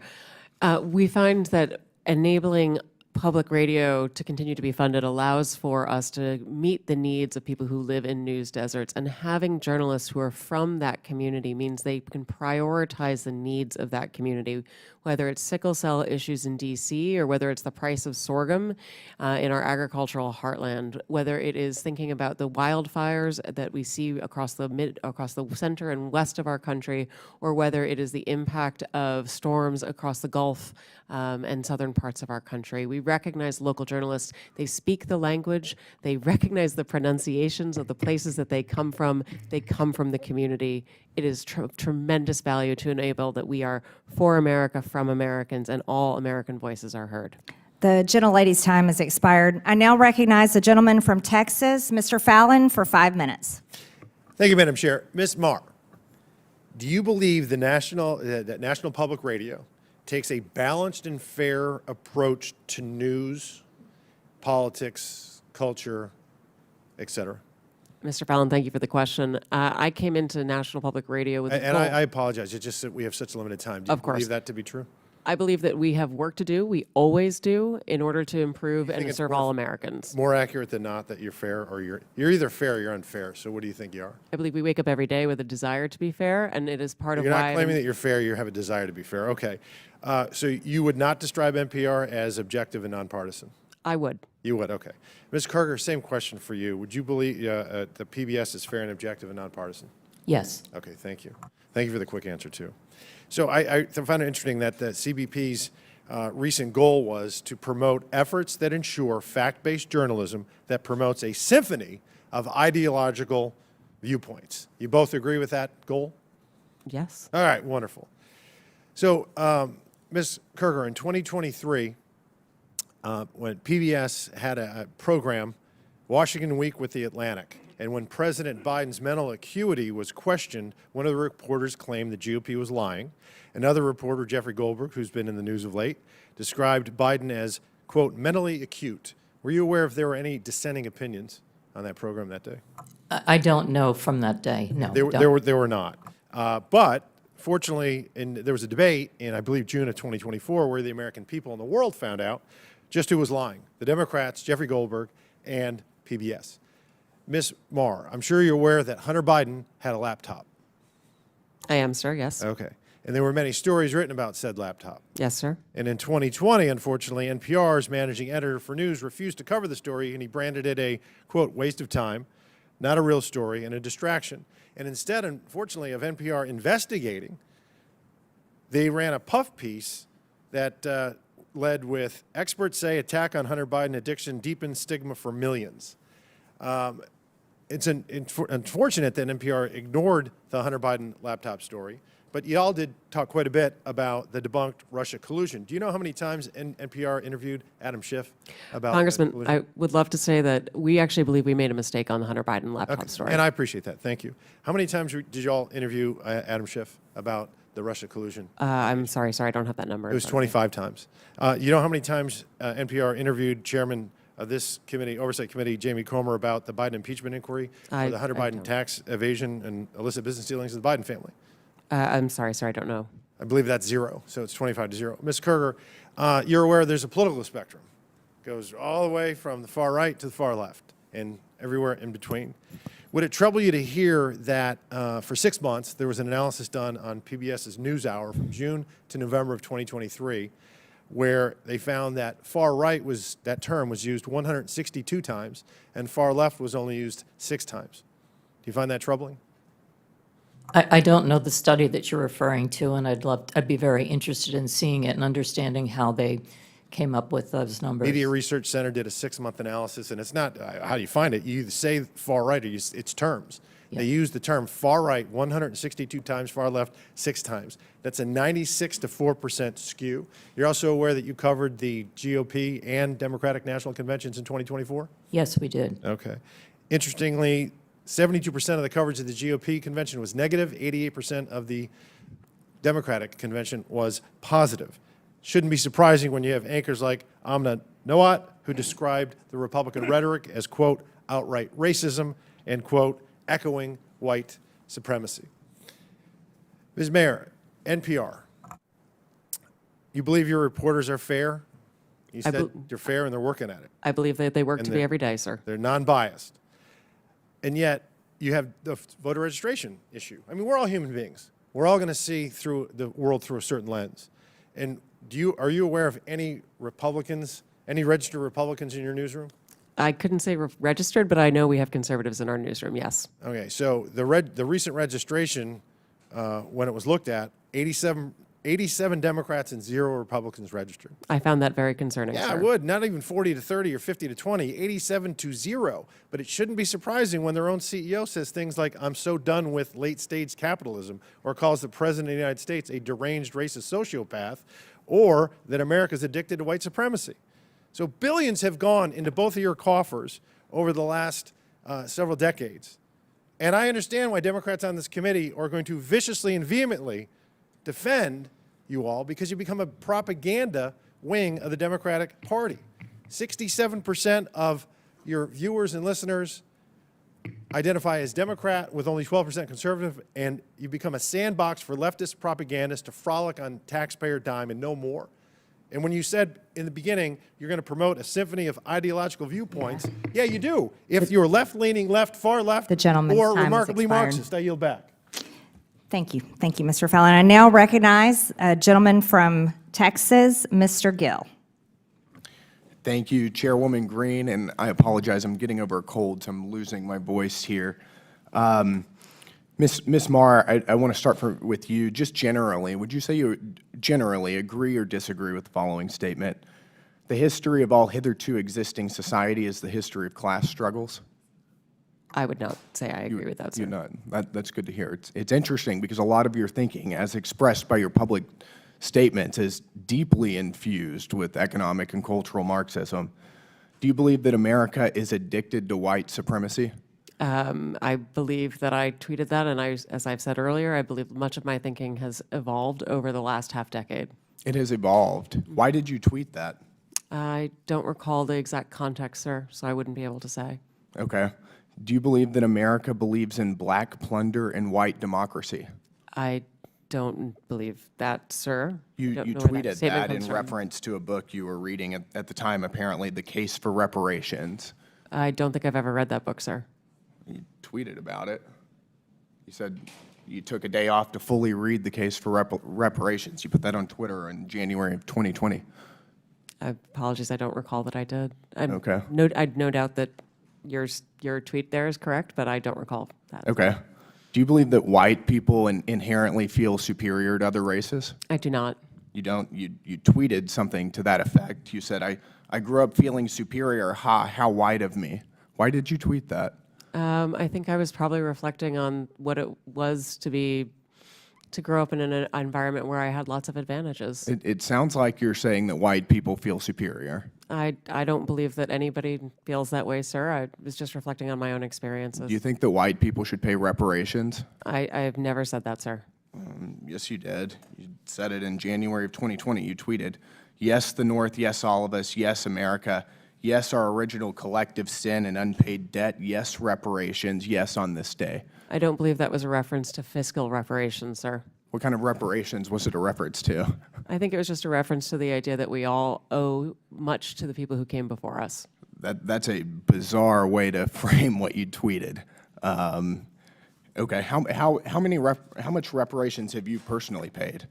Sir, I don't believe that I've ever paid reparations. Okay, it's just for everybody else. I'm not asking anyone Seems to pay to be what you're reparations, sir. suggesting. Do you believe that looting is morally wrong? I believe that looting is illegal, and I refer to it as counterproductive. I think it should be prosecuted. Do you believe to the it's full extent of the morally law. wrong, though? Of course. Of course. Then why did you refer to it as counterproductive? It's a very different way to describe it. It is both morally wrong and counterproductive, as well as being You illegal. tweeted, "It's hard to be mad about protests," in reference to the BLM protests, not prioritizing the private property of a system of oppression. You didn't condemn the looting. You said that it was counterproductive.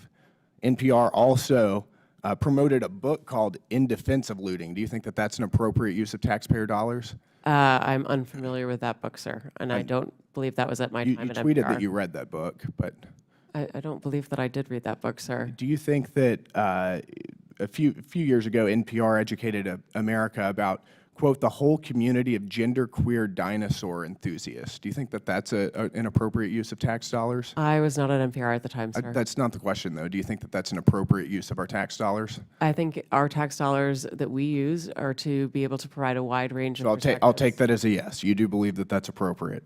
Your health advisor at NPR also stated in an interview that, quote, fear of fatness is more harmful than actual fat.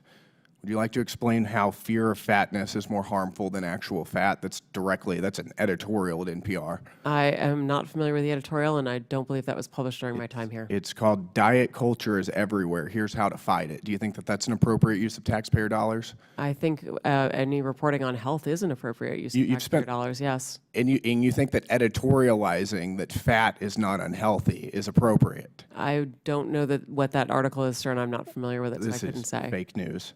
Do you think that basic accommodations like doorways or seat belts represent, quote, latent fat phobia? I don't have an opinion. It's on that, also sir. from NPR. Do you think civility is racist? No, sir. No. Your outlet ran an article entitled, quote, when civility is used as a cudgel against people of color. That was on All Things Considered. Would you like to explain? I'm not on the editorial side, sir. I'm not familiar with that story. You talk about how NPR is news. This is editorialization, and I'll read it. For many people of color in the United States, civility isn't so much social lubricant as it is a vehicle for containing them, preventing social mobility, and preserving the status quo. This is garbage. I'll spend all of my time doing everything I can to ensure you guys never get another dollar of taxpayer funding. This is complete garbage. Thank you, Madam Chair. Thank you, Mr. Gill. I now recognize the gentleman from Georgia, Mr. Jack, for 5 minutes.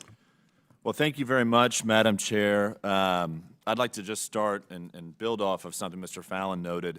And Ms. Maher, I think you noted, and just to confirm within your statement to him, that NPR failed to accurately report the circumstances around and content within Hunter Biden's laptop story. Is that fair to categorize your statement? Our current editorial leadership believes that we made a mistake not reporting the story and more reporting it earlier, yes. And I recognize you weren't there at the time, but what institutes and control, what have you done to ensure that never happens again? A number of things, sir, and thank you for the opportunity to speak to them. We have hired an additional editor core, which we refer to as our editorial review, to make sure that all stories before they go out are comprehensive and well-reviewed. We've instituted a monthly review to ensure that the most challenging stories of every month, we go back and we look at what we may have missed in order to not miss issues again and change processes and policies to be able to have more robust conversation and to ensure all areas and all views are considered. We have hired analysts to be able to count the number of stories that we're running on any particular issue, including who's voices are represented. We've moved from bringing pundits on air to trying to bring direct policymakers on air so that we can ask questions of policymakers rather than hearing through other people's perspectives. Those are just a few of the things we've done so far. I've got a couple others if you have time. Thank you, and you can submit those for the record. Would you suggest then that the failure to accurately report those circumstances and the content around that story, would you suggest today, as I feel and many others feel, that impacted the 2020 election? I could not say, sir. I don't know. Well, I ask because you have a broad viewership, broad listenership, and I'm just curious if it is so broad and it is so necessary for us to continue to give taxpayer funds, as you all submit, to me, to misaccurately report something that's incredibly important around a 2020 election is very concerning. So welcome another thought from you there. I believe that we made a mistake, as I said, and I believe that we have taken that to heart and are focused on how do we report and report effectively and in a timely fashion on all the issues that matter to all Americans. I hear your concern, sir, and I want you to know that we are truly working on this. I'd like to spend the rest of my time talking about funding, and I know that some of my colleagues talked about it a little bit today, but could you walk us through the amount of money that NPR receives from CPB annually? Yes, sure, sir. We receive $11.2 million this past year, the majority of which goes to the public radio satellite system, which we operate on behalf of the entire public radio network. We also received a smaller amount of funding in the course of the past year that went to help us hire those additional editors and analysts in order to be able to beef up that editorial review. We received funding to support the coverage of the recent election in order to make sure that we had our journalists all across the country and were able to speak to Americans of all different political backgrounds. And what percentage of your budget share comes from the federal government? Depending on how you count it, sir, it's less than 5%. And to help me understand too, the CPB, as I understand it, Congress has appropriated $500 million to CPB. It flows out, and I think smaller radio stations go and apply for grants for it. Do you receive payment from smaller radio stations through licensing agreements and things of that nature? We do, and the fees for that are designed around the amount of funding that they get from private member donations. So the fees are not designed around federal funding. They're designed around what sort of direct private support and donations they receive from members and listeners. Well, I noted Mr. Jordan today suggested that you all are fundraising off this hearing today, and a question that I have then, if you receive less than 5%, and over today you've said that private funding helps support the mission and the work of NPR, could NPR survive without the 5% that we give NPR annually? My belief is that the funding is essential to the public radio system, and that is the 246 member stations, but the 1,300 stations across the nation, so that we're able, as a network, to serve all Americans with 100% coverage. If federal funding for our network goes away, it means that people in rural parts of America, places where they can't afford to make private donations to support their local journalism, those will be harmed. But, sir, if I may, the bigger harm as well, or the additional harm, is that Americans in places that are affluent or do have many media choices will not be able to hear from their fellow Americans that are often underheard. Bottom line, if the 5% went away, would NPR still exist? Well, it would be incredibly damaging to the national public radio system. I yield back. Just want to submit to the record. Turn your microphone on. Madam Chair, I'd just like to submit to the record this You asked flash unanimous drive. consent. I ask unanimous consent to submit to the record this flash drive containing 6 feet worth of documents documenting NPR and PBS's political bias. Without objection, so ordered. Thank you. In closing, I want to thank our witnesses once again for their testimony today.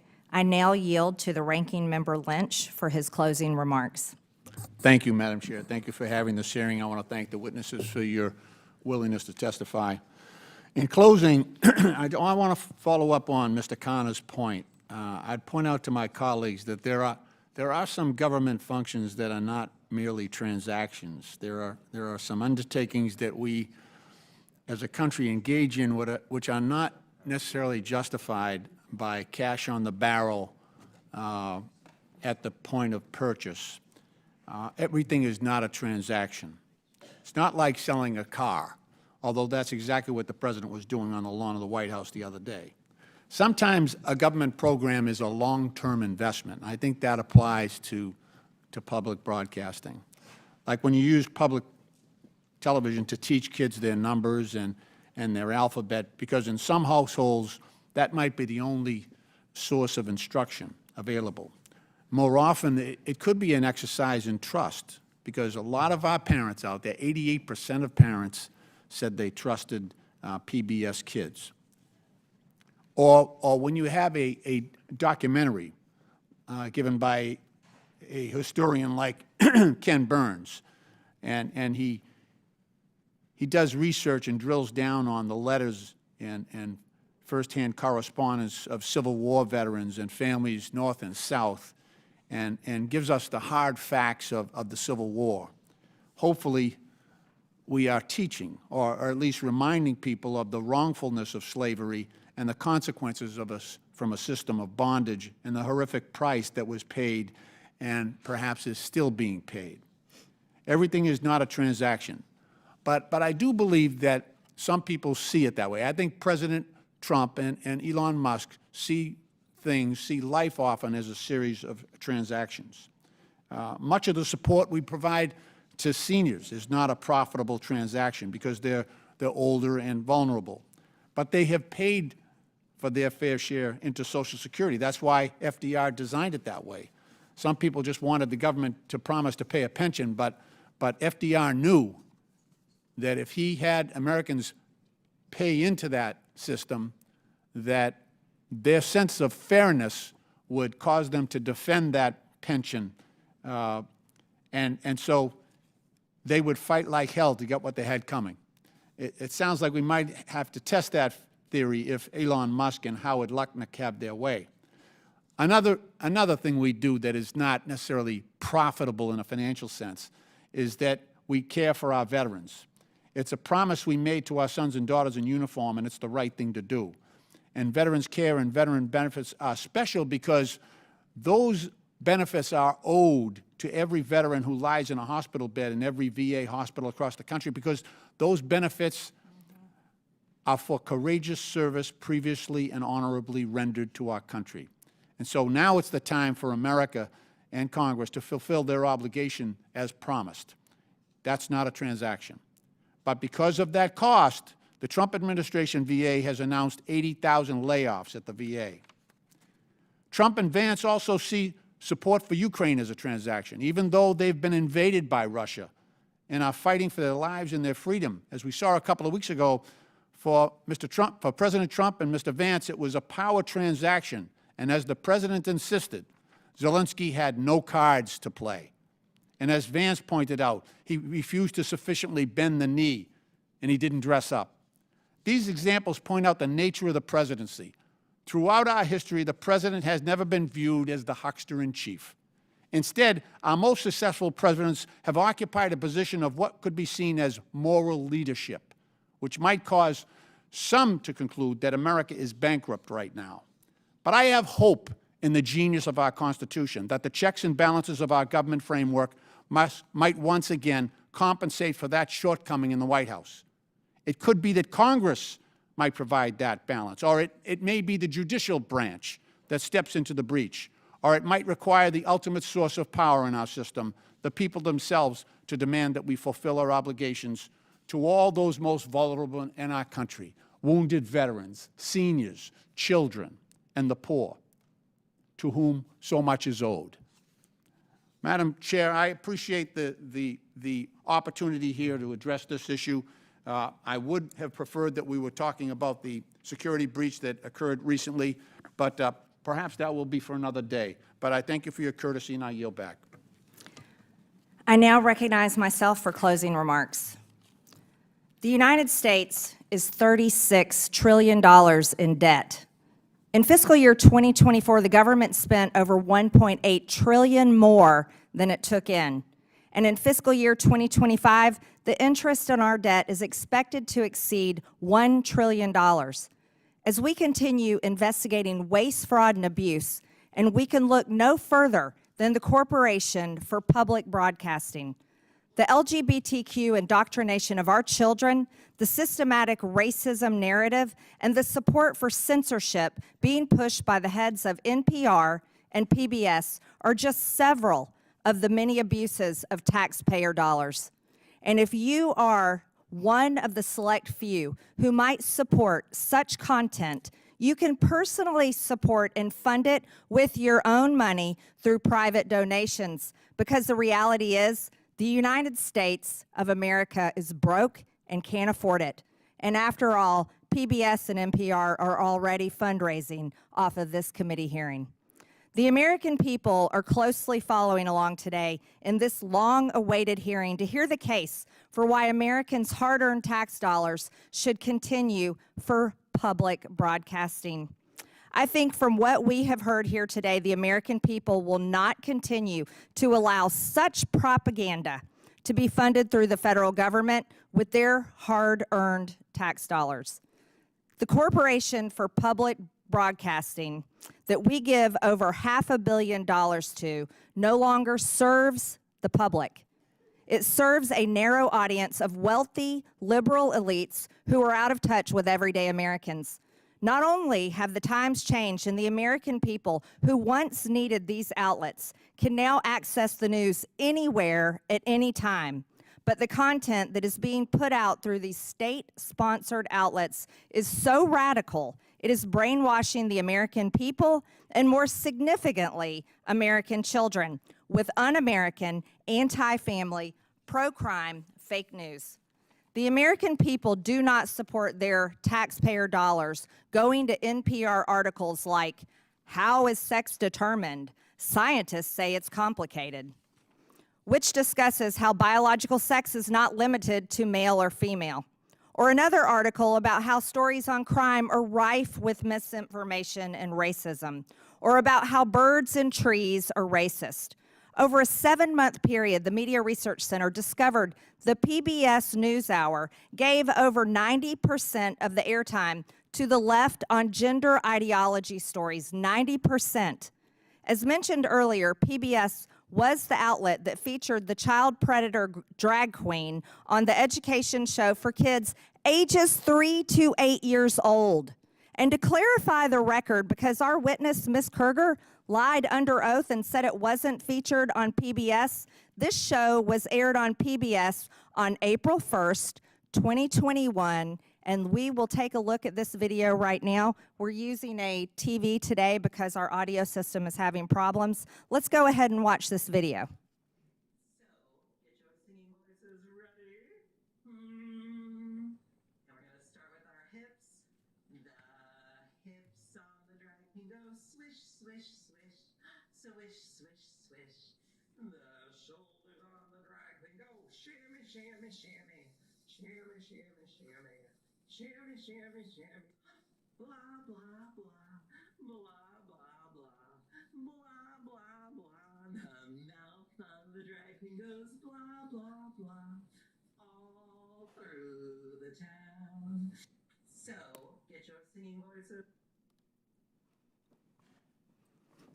The hips go swish, swish, swish.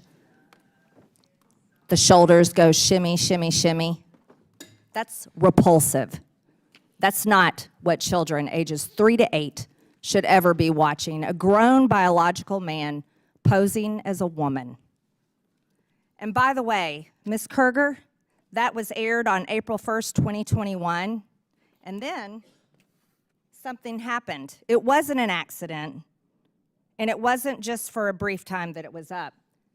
It was aired April 1st, and then somehow it expired May 24th. Later on, it was taken down. I wonder why. Wonder why that was taken down. Another egregious example includes back in 2010, PBS's Travis Smiley stated that Christians blow up people every single day. Haven't seen that ever happen in my life. And today, if you look on NPR's website, there is still zero mention of any negative coverage of any Democrat today. And trust us, There are more than plenty of examples to pull from. How about a member from this committee making fun of the governor of Texas for having a disability and living his life in a wheelchair? Ms. Maher. From headlines to podcasts to documentaries to children's programming, NPR and PBS have all but abandoned their promise to deliver unbiased, nonpartisan, and fact-based reporting. The American people have woken up to this nonsense and blatant disregard for truth, and truth matters. And they will not put up with it any longer. Contrary to the beliefs of the head of NPR, Ms. Maher, truth is not subjective. It's actually very important. And there are not multiple truths. There's just one. For a civilization to exist, objective truth must exist. It must be embraced. It must be protected. It is not a distraction, and despite many attempts to whitewash it, truth will prevail. The Corporation for Public Broadcasting is using taxpayer dollars to actively suppress the truth, suppress diverse viewpoints, and produce some of the most outlandish, ludicrous content. After listening to what we've heard today, we will be calling for the complete and total defund and dismantling of the Corporation for Public Broadcasting. Here's how it works in America every single day, private businesses operate on their own without government funding. We believe that you all can hate us on your own dime. With that and without objection, all members have 5 legislative days within which to submit materials and additional written questions for witnesses, which will be forwarded to the witnesses. If there is no further business without objection, the subcommittee stands adjourned.